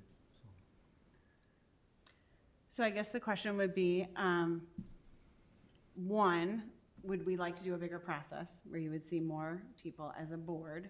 Or are you comfortable authorizing me to engage with this firm, see how it goes, If it doesn't go well, then we might be back next year saying, I'd really like to open it up and just bring in some people and have us make a decision. That would be one way to go, or we could open it up now to some firms that the administrative team feels comfortable with, or open it up entirely and kind of let any firm come in and let us know what they could do. I think I feel okay engaging with this new firm. We're not signing a retainer agreement with them. Give them a try. We still have our relationships with our other firms as well, right? So I feel comfortable doing that. And is there any commitment? Obviously not, okay, so no commitment of an X amount of business. We do have to sign some documents. It's an engagement, yeah, it's an engagement letter that the board president would sign on behalf of the board, authorizing us to engage with that firm, but we wouldn't have to. I would agree with Ann. I mean, I think if it's someone you're comfortable with and you've vetted them and there's no retainer agreement, then I don't see any reason not to explore that. Seems like a lot of extra work for us to. Possibly end up at the same spot. Right, exactly. Right? Yeah. Yeah. I agree. Yeah, I agree. I think it makes sense to give them a try. In worst case, we are back here next year if it didn't work out, and then we could always open it up. But I think we could find out more by working with them than just through an interview process. I definitely do not think we should open up to anybody. Like invite, that would be a nightmare to have, a ton of people. And one of the things that happens when you get these presentations is you get the rainmakers come and present to you, the people who are used to presenting and selling it, and that may not be who you end up with day to day, so. And I like on the references, there are local area, I mean, there's districts in the area, we're a unique, And town. Sarah Bocek, the founder of that firm, used to work for IASA, right? Illinois Association of School Administrators. And so prior to Lisa's contract, when Jean was Dr. Sophie, the former soup, was doing her negotiations, she would go to Sarah Bocek because she was the IASA lawyer for all their For the superintendents. and we would work with her there. And so she was always very reasonable And they have some great, people who've worked a lot with the current issues that we're dealing with right now and can support us with that work, so. Great. So if there's other firms that you have heard things about that you haven't worked with, it might be interesting to learn more about them but I would think that it's probably wise for you to lead that, because we don't know these people from hole in the wall. You will have the opportunities to have intelligent discussions with them, so. Yes. Or you and your team. And we continue to take advantage of free webinars from lots of law firms will offer free webinars, so we go to those when we can, just to I get kind of get that things in experience. email from them all the time, and I've actually attended a couple of them just to. Yep. Okay. All right, so are we done with that one? Any Yep. other questions on that, on the legal stuff? All right, so we are going to review the board self-evaluation. So last Wednesday, this is kind of good practice for the board to talk a little bit about things they've done in closed session, especially a board self-evaluation, which is a little vague to the community. It's not a very specific thing that they may or may not be aware of. But periodically, boards do self-evaluations in closed session. It's one of 13 exceptions that we are allowed to, under the Open Meetings Act, that we're allowed to go into closed session for, as long as we have a representative from the Illinois Association of School Boards overseeing it or working with us. And we had that last Wednesday. It's a good thing for boards in transition to do, for new boards to do, and boards often do it either every year or every other year just to kind of review practice and performance and have a real open, honest conversations with one another. And so we did that last Wednesday. We worked with our IASB rep, and we talked, excuse me, sorry. It's my glasses fogging up. And we talked about, we did what's called a legacy activity. We did consideration of what's known as the founding principles of effective governance. We reviewed board protocols. We talked about next steps. And then we kind of followed the lead of those conversations to take deeper dives into things board members wanted to talk about and where we needed to develop ourselves more. And so, like, for example, we did this legacy statement where we just kind of brainstormed our own thoughts for what we thought the new boards, we're calling this a new board, we have 4 new members, legacy should be, and put it all on board, and then we kind of talked about it. And a couple of the things that came up in that legacy statement were things, just statements like making a positive change, recommitting to excellence for every student, facilitating difficult conversations and working around equity and systemic barriers to student success, help making District 65 a place where all kids thrive, making a positive impact, always trying to do the right thing, order and peace within our community. And then we had a conversation on what that meant to each of us and where we saw alignment between the board, and felt pretty good about it. Like there seemed to be some alignment. Another example of conversations had to do, I think, with the consideration of the foundation, what's called the foundational principles of effective governance. And so the Illinois Association of School Boards puts together lots of reference guidance documents that if you're ever on a school board, you will get bombarded by these things. Every time you go to a seminar, you'll get a whole packet, a whole folder filled of the foundational principles and all these standard documents that are, they're really trying to make a point. There's some value in these. They've thought about it a lot. And the closer you stick to the basics of them, the smoother things tend to work out over time. It's been my experience. And so one of the things we talked about was what were we doing well, what were we not doing well relative to those foundational principles. And one of the things that came up that we talked about had a lot to do with communication with the community. And not so much outgoing communication. There are ways to improve that as well, which I'll talk about some of the follow-ups, but also inbound conversation. And so an example of that is over the years, we had changed the number of opportunities in board meetings for input from the community from just once at the beginning of the meeting to at the beginning of the meeting at the end, and occasionally in the middle when we had something controversial going on. Another example was, let's see, I'm losing my train of thought, sorry. Well, an example of something we had toyed around with is there a way to rethink the way we do a committee of the whole, for example, which we often don't get a lot of two-way conversation other than the community input, is maybe we do something like starting a committee of the whole with a public Like a town hall kind of meeting. So there's a number of issues that are worth talking about more to develop more regular, more consistent inbound feedback from the community. I think we need to brainstorm that more and think about more ideas. The idea of thinking about our strategic plan, renewing our strategic plan has come up because prior Soup and Lisa have worked really hard and taken us through much of the existing strategic plan. And we need to think about that. So that would involve the community in a large way. Some of the follow-ups that we talked about that we should probably, when I said I'd circle back earlier to the idea of future agenda items, this is maybe that kind of an area. Strategic planning, about having some conversation about when and where and how to initiate that. Like when does it make sense come in the next however long? A board communication plan.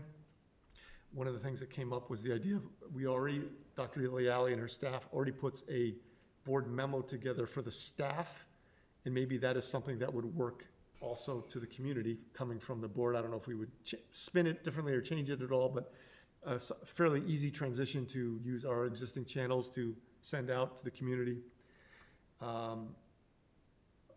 Another follow-up item was to start pushing out more board meeting reminders to the community, like the day of or the day before a board meeting. Send out a blast that says, hey, don't forget, we got a board meeting tonight, and here's the specific links. Watch it on YouTube, click here. Be on Zoom, click here, and maybe an explanation of how that all works underneath it. Just as we had said, to get it at the top of your inbox so people see it and remember it, because I don't know about anybody else, but my inbox can be anywhere from 10 to 500 deep, depending on the day and whatever's going on. Community, the whole town hall, we talked about that. There were we talked about our board agreements. Board agreements are, I guess you'd call them legacy documents that the board have evolved from board to board to board. Who knows where they originated and how old they are, but they are about how we conduct ourselves in meetings in the community and how we represent the district. It has a lot to do with just the nuts and bolts of a meeting. It has a lot to do with how we refer people in the community back to administration for questions and concerns. But there were a few items in there that needed some touch-up, some editing. So that was some of the, more of the follow-ups to the board self-evaluation. We had talked about standard operating procedures, and this is one where my notes did not look good. And if anybody could jump in. This was more, I think Carrie brought up the idea of just as a new board member, having some of those protocols and things ahead of time. So different from the. How to log into board book. Onboarding. Here's your first day. This Oh, is so what like a you board need to do. manual, like we had talked about. Yeah. That we were gonna steal from another district. Yes, Borrow. we definitely will They borrow. offered it. We They will offered borrow. it. It's actually on the IASB website Yes. that you could download. Are there other big topics that we talked about as follow-ups that I might have missed? So some of those might be individual agenda items for the future, but there might also be opportunities to group some together. I would recommend we put those items on our list of items to get on future agendas. I don't know that there's an urgency to any one of them that's really critical, but. No, if you wouldn't mind, Shelley and I can work together to kind of space some of these out. Of so course. that Yeah. so And it that depends they're what's hot timely. and what's not, and Yep. what we need to do, but as long as we have an ongoing list of what we need to get into future agendas, I think just put that on that list. That sounds good. We can prioritize them and reprioritize them. And anybody want to add anything else about that meeting? Did you feel like it was worthwhile? I loved it. Yeah. I felt like it should be called a team building instead Well, of that's kind of what it is, yeah. I'm weird. And it's a good thing to do regularly. Some boards do it every year, and Yeah. it might make sense as you guys get a year or two under your belts and feel more comfortable, then it might even be more productive to.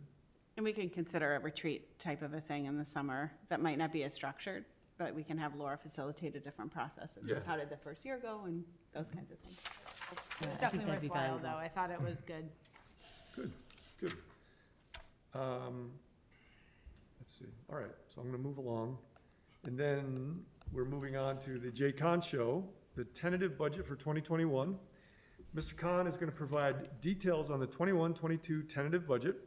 This will be brought back in June for approval. And that's it. Jay, take it away. Yep. Okay, so the school code, the Illinois State Board of Education requires that when we pass the budget, or as part of the budget process, that we formally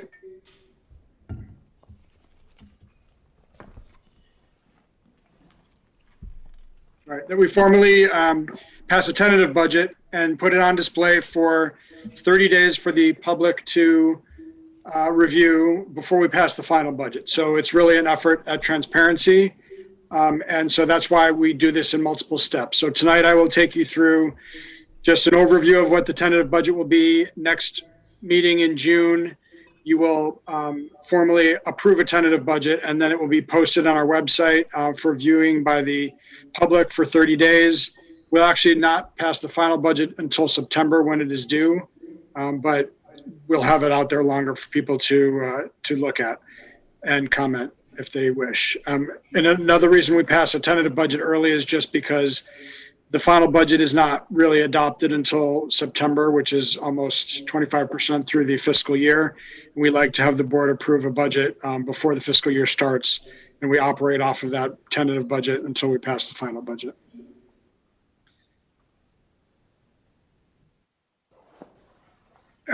So the first look at next year's budget is the budget is balanced. It's about $18 million in revenue and expense, with another $2 million in debt service. We've already gone through some of the revenue assumptions at the last meeting, so I'll go through rather quickly. But the 2020 tax levy that was passed last December will be collected in June and September. So it will be collected in 2021, 1 year in arrears, and that will be all of the operating revenue for next fiscal year. It's up 2.8%, which is about CPI, and about 2.3% on existing property. Debt service is flat. We are expecting our collection rate to be 99.5%, which is average, very typical, and it actually is what we had this year. Interest rates are extremely low. I expect to receive even less interest income than we did this year, and this year we received very little. State revenue assumptions are flat for state funding, and transportation aid will actually be lower by about 75%, but this again is driven by the fact that it's on a reimbursement basis, and we spent so little on transportation this year for that. And then we also have some ESSER grant money, which is the COVID relief funds from the federal government that are available for use for next year. The current year turned out to be, the current year turned out to be a pretty normal year in terms of revenue. So the overlaps from one year to the next look pretty normal. You can see here's the 2.6% or 2.1% total increase, 2.6% in operating funds. Whenever I talk about the budget, I like to break it out between funds for operations, which are kind of recurring funds that we need to operate on a year-to-year basis, and then debt service and capital projects are separate.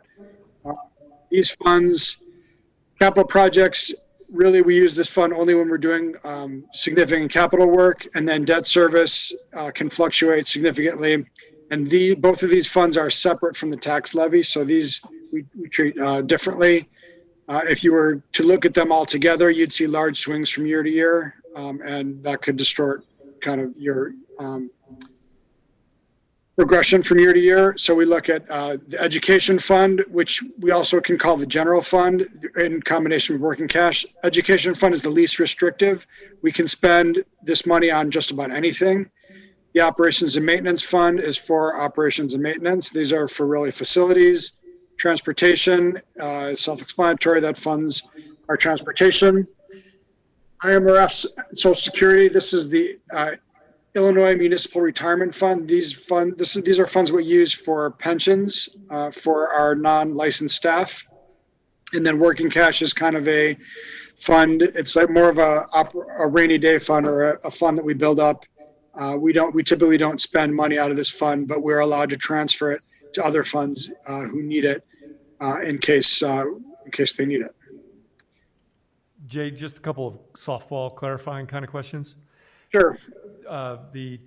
You said the IMRF is the non-teaching retirement fund. Is the TRS funds, is that in the education fund? That is in the education fund. All salaries and benefits for the licensed teaching staff and administration comes out of the education fund. Yep.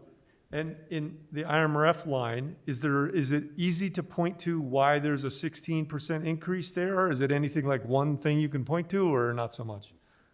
So this is the revenue side, and this was just a tax levy adjustment that I made. So because these funds are restricted, we were only allowed to use this money to pay for these purposes, and we were building up a fund balance that was too big, essentially. So last year I lowered the levy or extended less taxes in this fund to bring our fund balance down so that we spent more than we took in.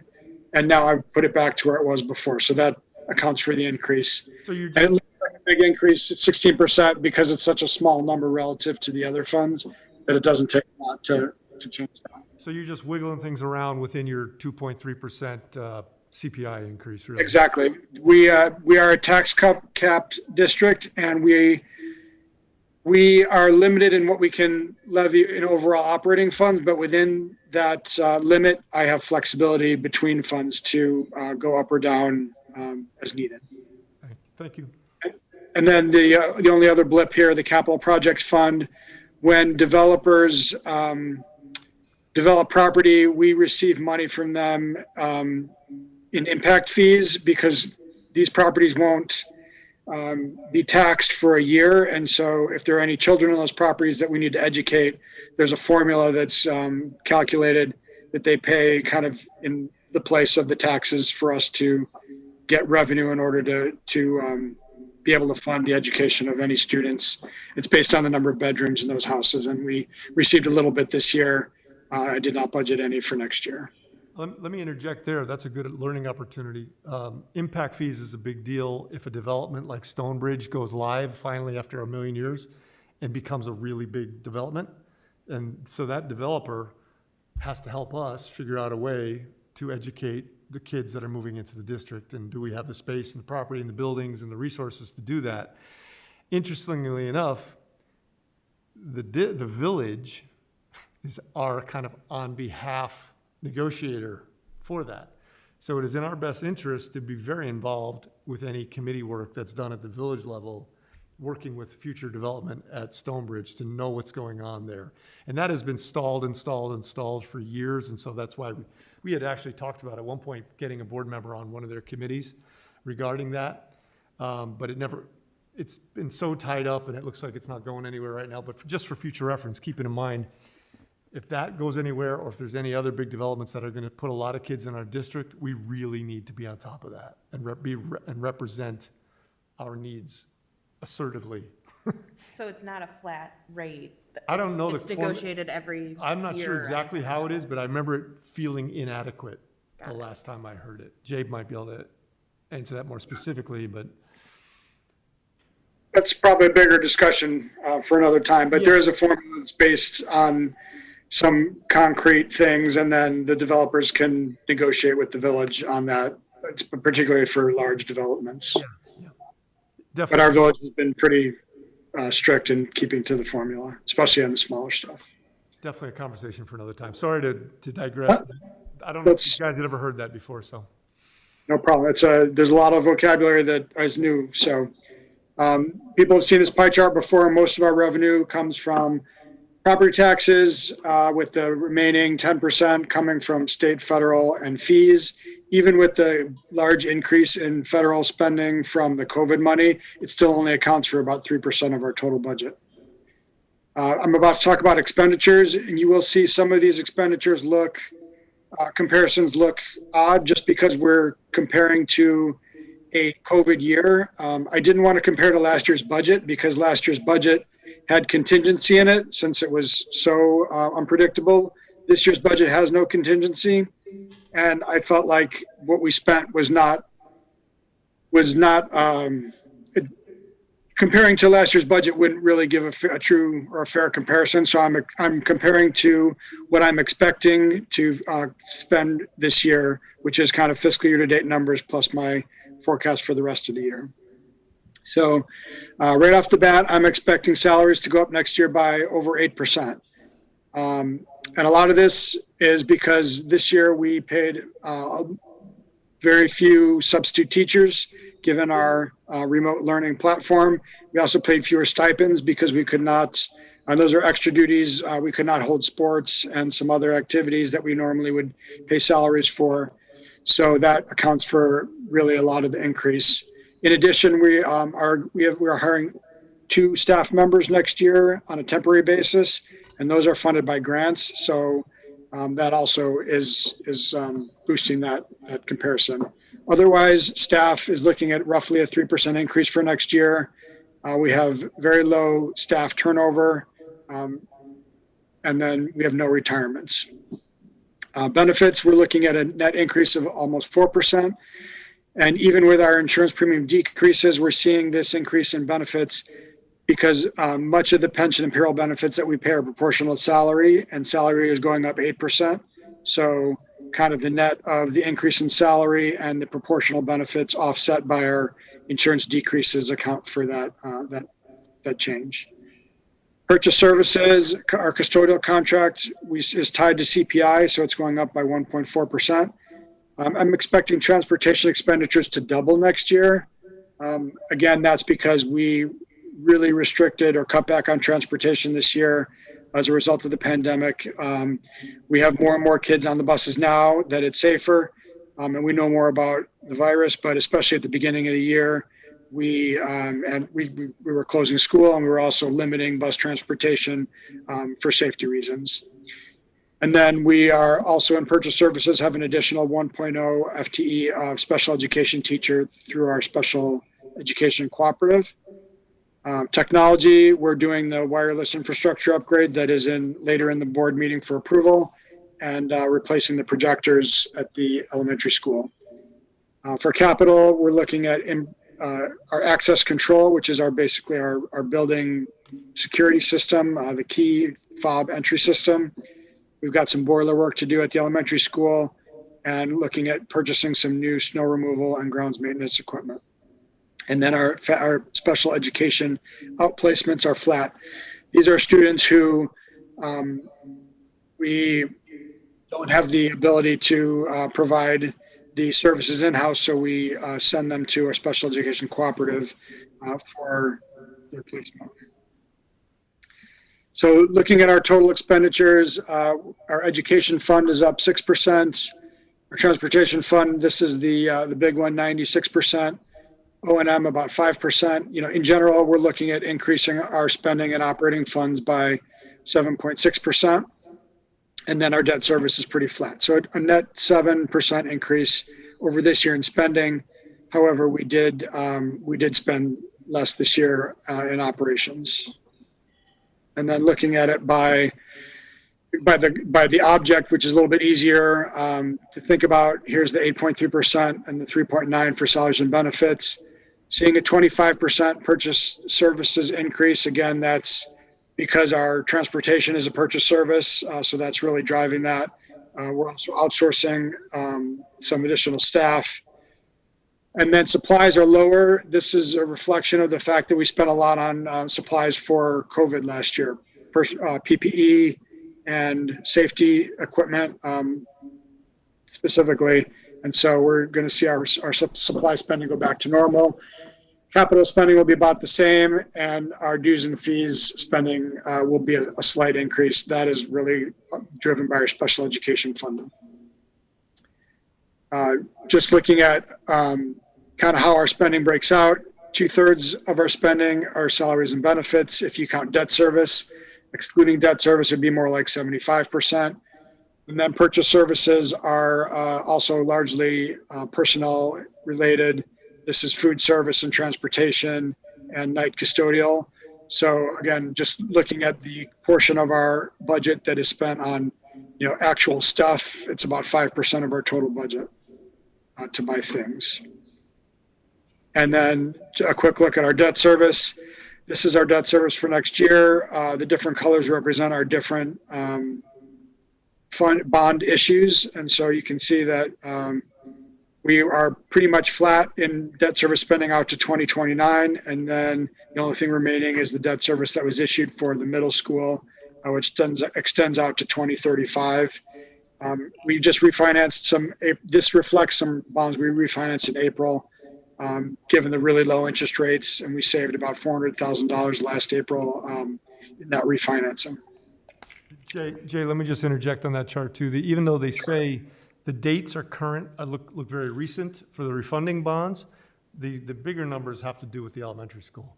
When we built that in 08, 09, I think was when that was. That is correct. Most of our debt, almost all of our debt that we have on the books, $28 million was issued to construct the elementary school in 2009. And over the years that has been refinanced in parts as interest rates have come down. I think we've refinanced almost all of it, actually 100% of it, and saved $4 or $5 million in interest over the time as well for taxpayers. I think we've pretty much exhausted the opportunity for refinancing, probably, right? Yes, we are there, but we have our financial advisor does keep an eye on it. So if there are any potential opportunities, we will bring them to the board at that time. Great. Then I always close with a look at our fund balance. This chart includes the projected ending fund balance for this year, which really could change quite a bit still. And then, next year it's a balanced budget. So I'm expecting really no change in fund balance from next year. And we're expecting to end next year or end this year at about 41% of operating expenditures, which is in our new fund balance policy, which is the same as our old fund balance policy in terms of this ratio that's in the new policy manual. Expects us to hold 30 to 50% of our annual operating expenditures in fund balance. That's the range we like to stay in. And so this is squarely in the middle of that range. Jay, I don't think you're showing the trend chart on fund balance, are you? Do you have that tonight or no? I do not. No, I really would prefer to wait until the year is over so that we have a number for this year, because it's going to be still a lot of variability in that, and that's going to be a big impact this year. Understood, but so I want to just talk to a point on fund balance. So you'll often have people in the community asking you, why did you take the full 2.3% CPI increase? Because I don't know if you guys have had this training yet, but we're what's called a PTEL district, property tax extension law, that tells us that we can only raise our taxes by the lower of 5% or CPI. CPI that we're using this year, I believe, is 2.3%. We don't have to take all of that, and we're often criticized for taking all of that.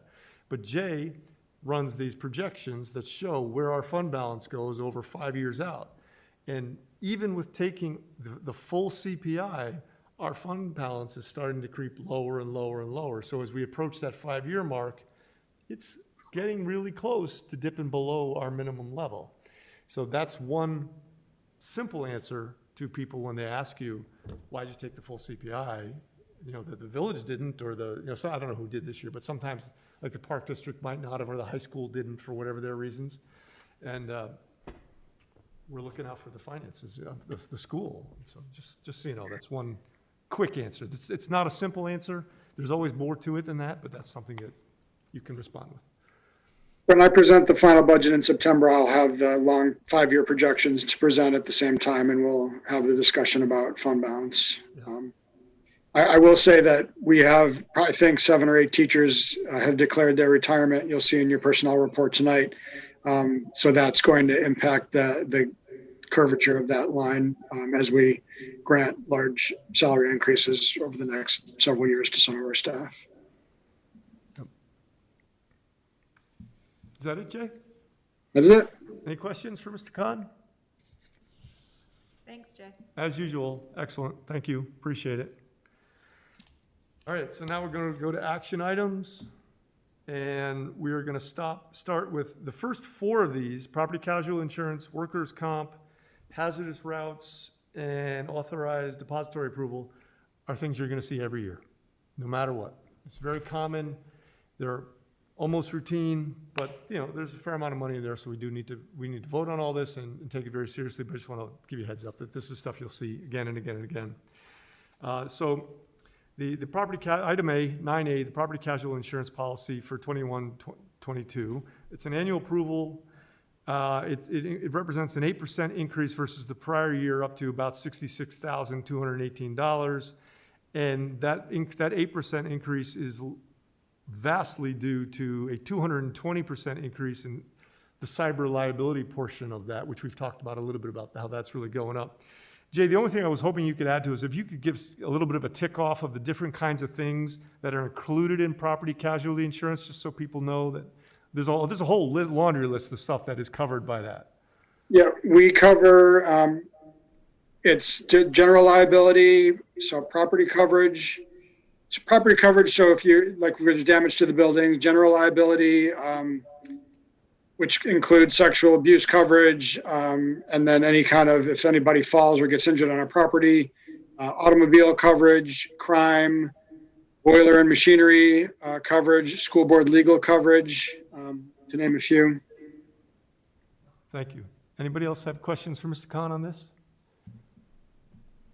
All right, so may I have a motion to approve the property casualty insurance policy for 21 and 22 school year as presented by the administration? So moved. Is that a second? Do a roll call vote on that? Ann? Lauren Hirsch, Yes. Carrie Steinbach, Yes.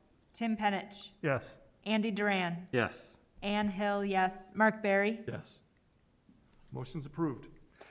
Item B, worker compensation insurance. This is an annual approval for workers' compensation renewals. The total is $29,014. It represents a 23% decrease versus the prior year, and I believe that's because we shopped it out a little bit. Jay, if you could just enlighten us on that decrease. Sure. We're seeing a decrease, one, because we're a small district. We outsource many of the functions where employees have the highest workers' comp claims, which would be custodial, food service, and transportation. Every year we do go and do a bid or a competitive look at the different companies, and then we just had really good experience. So that accounts for the decrease. Any other questions on that? I did also just want to point out that this year we are getting an additional service with our policy. Several other districts have this service, and it's really valued by both staff, and it also keeps costs down. It's like a nurse line. So if an employee does get injured on the job, they call a phone number, they speak to a live registered nurse. The nurse takes all the information from the accident, tells them where to go for the appropriate level of care. You need to go to the emergency room, or you need to go to urgent care, or you need to schedule an appointment with your doctor, take 2 aspirin, whatever. And then they take all the information. So they get that, make sure that the claims can get started as soon as possible. So if an employee does need to file a claim, they have to call us, we have to call the insurance company, and it takes a while for that to get into motion. So now if they go to the hospital can get that right away. And then it also lowers costs because we get the right information up front if they're in the event of any claims, and it takes a lot of work off of our staff in filling out paperwork. So we're really excited about this additional service. Makes sense. Any questions, comments, concerns here? All right. So may I have a motion to approve the workers' compensation insurance for 21-22 as presented by the administration? So moved. Second. Roll call vote, please. Carrie Steinbach. Yes. Tim Penich. Yes. Andy Duran. Yes. Ann Hill, yes. Mark Barry. Yes. Lauren Hirsch. Yes. Motion is approved. Hazardous routes resolution for 21-22. Pursuant to Public Act 94-0439, the board is required by law to annually review the hazardous conditions. The annual resolution should remain on file in the district for audit purposes. This is also done annually, and there has been no change from previous years. According to what I looked at, it looked like it dates back to the 80s with little or no change. And the reason we do this is, one of the reasons we do this as well is that we can get some partial reimbursement from the state for transportation costs. Any other further questions for Mr. Khan on this? I just have a quick question, just because Sure. I don't know. One of the hazardous routes refers to West School. Is that, we don't have kids there anymore, so I was just curious. Not as for a to- very long time. Right, right. But we do use the streets. No, Okay, I didn't know if it's still. I don't know not- if that's the answer, Yeah. but I think it is. it's really just a route for them to come to, if they were going to the bus stop or they were going to be trying to walk or bike to school from there. So it still maintains a hazard. It's actually more than 1.5 miles, I believe, but if it were less than that, then it would present a hazard if a student was trying to walk or bike from home to school at our current location. But these routes do date back to the 80s. We actually had significantly more of them, and then they were reviewed again in 2017. And because many things had changed since the 80s, we eliminated many of the routes and many of the hazards that were no longer present. Okay, thank you, sorry. So that was my question. It has been reviewed since '83, and it's not more Yes. hazardous than it was in the '80s? Well, we review them every year based on criteria. There's like a point system that the Illinois Department of Transportation has that's based on sidewalks, how far they are from the street, the level of traffic and the speed, and whether the presence of traffic lights or crossing guards, things of that nature. And then there's a formula, and if it's over a certain amount of points, the school board also has, I think, the authority or the discretion to add some 1 or 2 points at their discretion. And then there's a rating scale to determine whether it's hazardous or not. These were deemed hazardous back in 1983 and 1988 when they were applied for. We reviewed all of the hazardous routes in 2017 and put them through that rubric, and these 3 remained hazardous routes. So we've left them on the list and continue to reapprove them every year. The other ones were no longer met the criteria as a hazardous route, and so we took them off and no longer approve them annually. Does that make sense to everybody? Further questions or comments, concerns? So may I have a motion to approve the hazardous routes resolution for 21-22 as presented by the administration? So moved. Second, please. Second. Roll call vote, please. Tim Penich. Yes. Andy Duran. Yes. Anne Hill, yes. Mark Barry. Yes. Lauren Hirsch. Yes. Carrie Steinbach. Yes. Motion is approved. Item D, before we go on, Tim, your question about West School? Yeah. Wait till we have the opportunity to pay for repair work on the stoplight by West School. That might come back again sometime. We had that a few years ago. There's a traffic light over there that somehow we found out that we're sort of financially responsible for. That came out of the woodwork a few years ago. Okay, authorized depository approval. For best practices, internal controls, the board is asked each year to approve our existing banking relationships. Jay, if you want to add anything, please do. Is he still there? Where'd he go? Yep. Can you not see me? Yeah, we can hear you. That's good enough. But for the basic, I don't know if this is possible, but as briefly as possible, can you explain to us what are internal controls and why is that important? Internal controls are the controls that we have in place to ensure that money is not misappropriated. So setting up structures like having multiple signatures on a check, or one person depositing the money and another person reconciling the accounts, those types of things. And so actually our board policy 430 requires us to have the board approve the depositories, and it also lays out the criteria for the types of investments that we can use and the types of collateral that we require, so that we can't put our money in risky investments or in savings and loans that are not either collateralized or have FDIC insurance. And it's really to preserve the taxpayer dollars. Does that make sense to you guys? Any further questions for Mr. Khan on the depositories? All right. May I have a motion to approve the authorized depository as presented by the administration? So moved. Second. Roll call vote, please. Andy Duran. Yes. Anne Hill, yes. Mark Barry. Yes. Lauren Hirsch. Yes. Carrie Steinbach. Yes. Tim Penich. Yes. Motion's approved. By the way, there might be a time when we come out of the governor's declaration on the pandemic exceptions, or whatever they call them, that we have to do things differently, that we don't have to do a roll call vote on everything. Oh. The rule has to do with money. If it's going to affect the district's spending or finances, yes, roll call vote. But if it's, I don't know, can't come up with It's an like, should example we right adjourn now. this meeting? We can all. Yeah, you can always do all in favor. Yeah. Not that we're thinking about that. Not that I'm projecting. Hopefully we'll get back to that someday. Not that we're thinking about that. Item E is the fine arts computer purchase. As discussed at our May 11th Committee of the Whole meeting, administration recommends that the board approve the purchase of 24 MacBook computers for the fine arts program at a cost of approximately $43,000.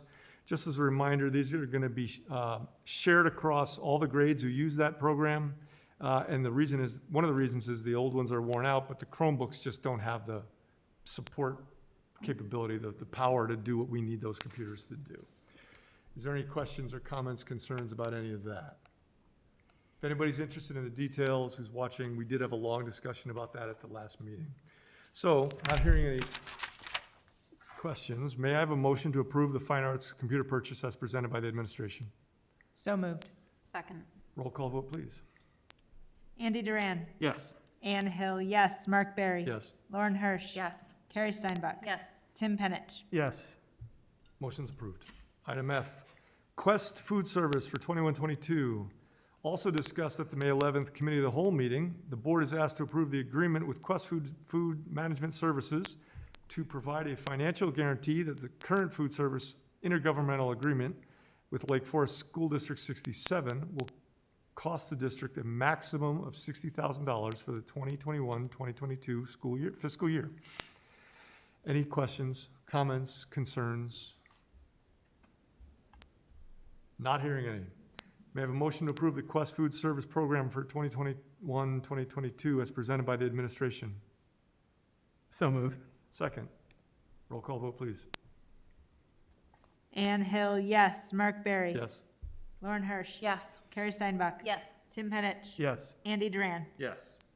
Motion's approved. Item G, IT infrastructure upgrade for the elementary school. As discussed at the May 11th Committee of the Whole, the board is asked to approve a contract to upgrade the wireless infrastructure at the elementary school at a total cost of $58,376. Just as a reminder, when we talked about this at the last meeting, it was explained that this kind of infrastructure upgrade is pretty common and happens every 5 years or so.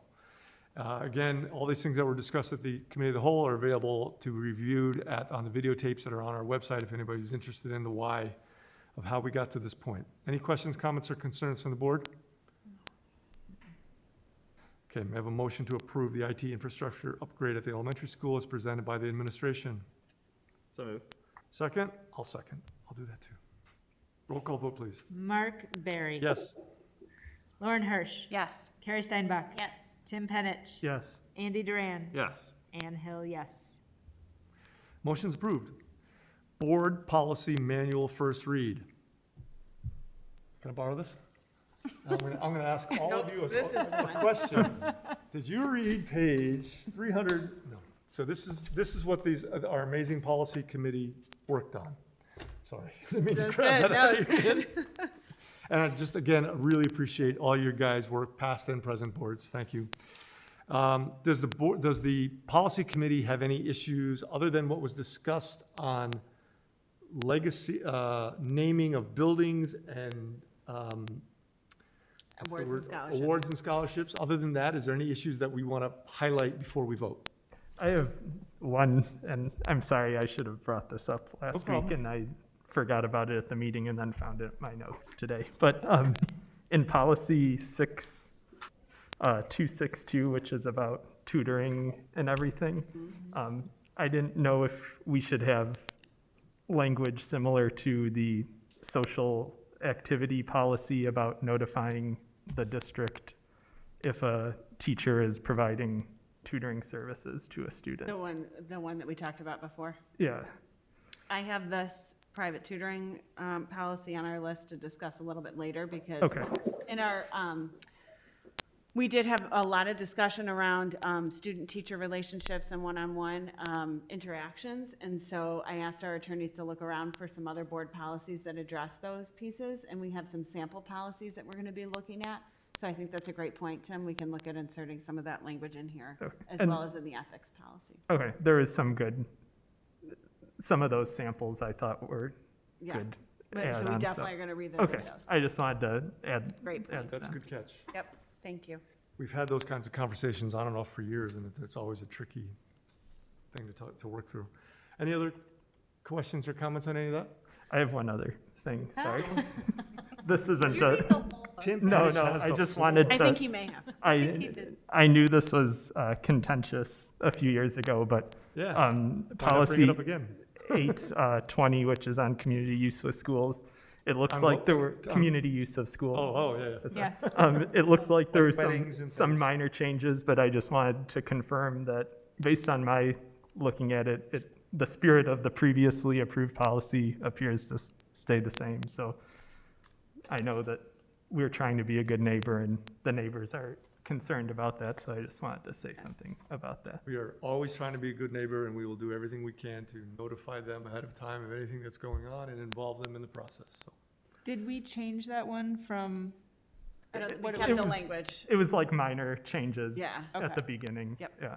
We had discussed that one at length. At length. Yeah, so previously, it hasn't yeah. gotten away from where it was prior, meaning that nobody should be scared who lives in the vicinity of the school that we've changed anything Nope. back. No, you made it better. That's a great point.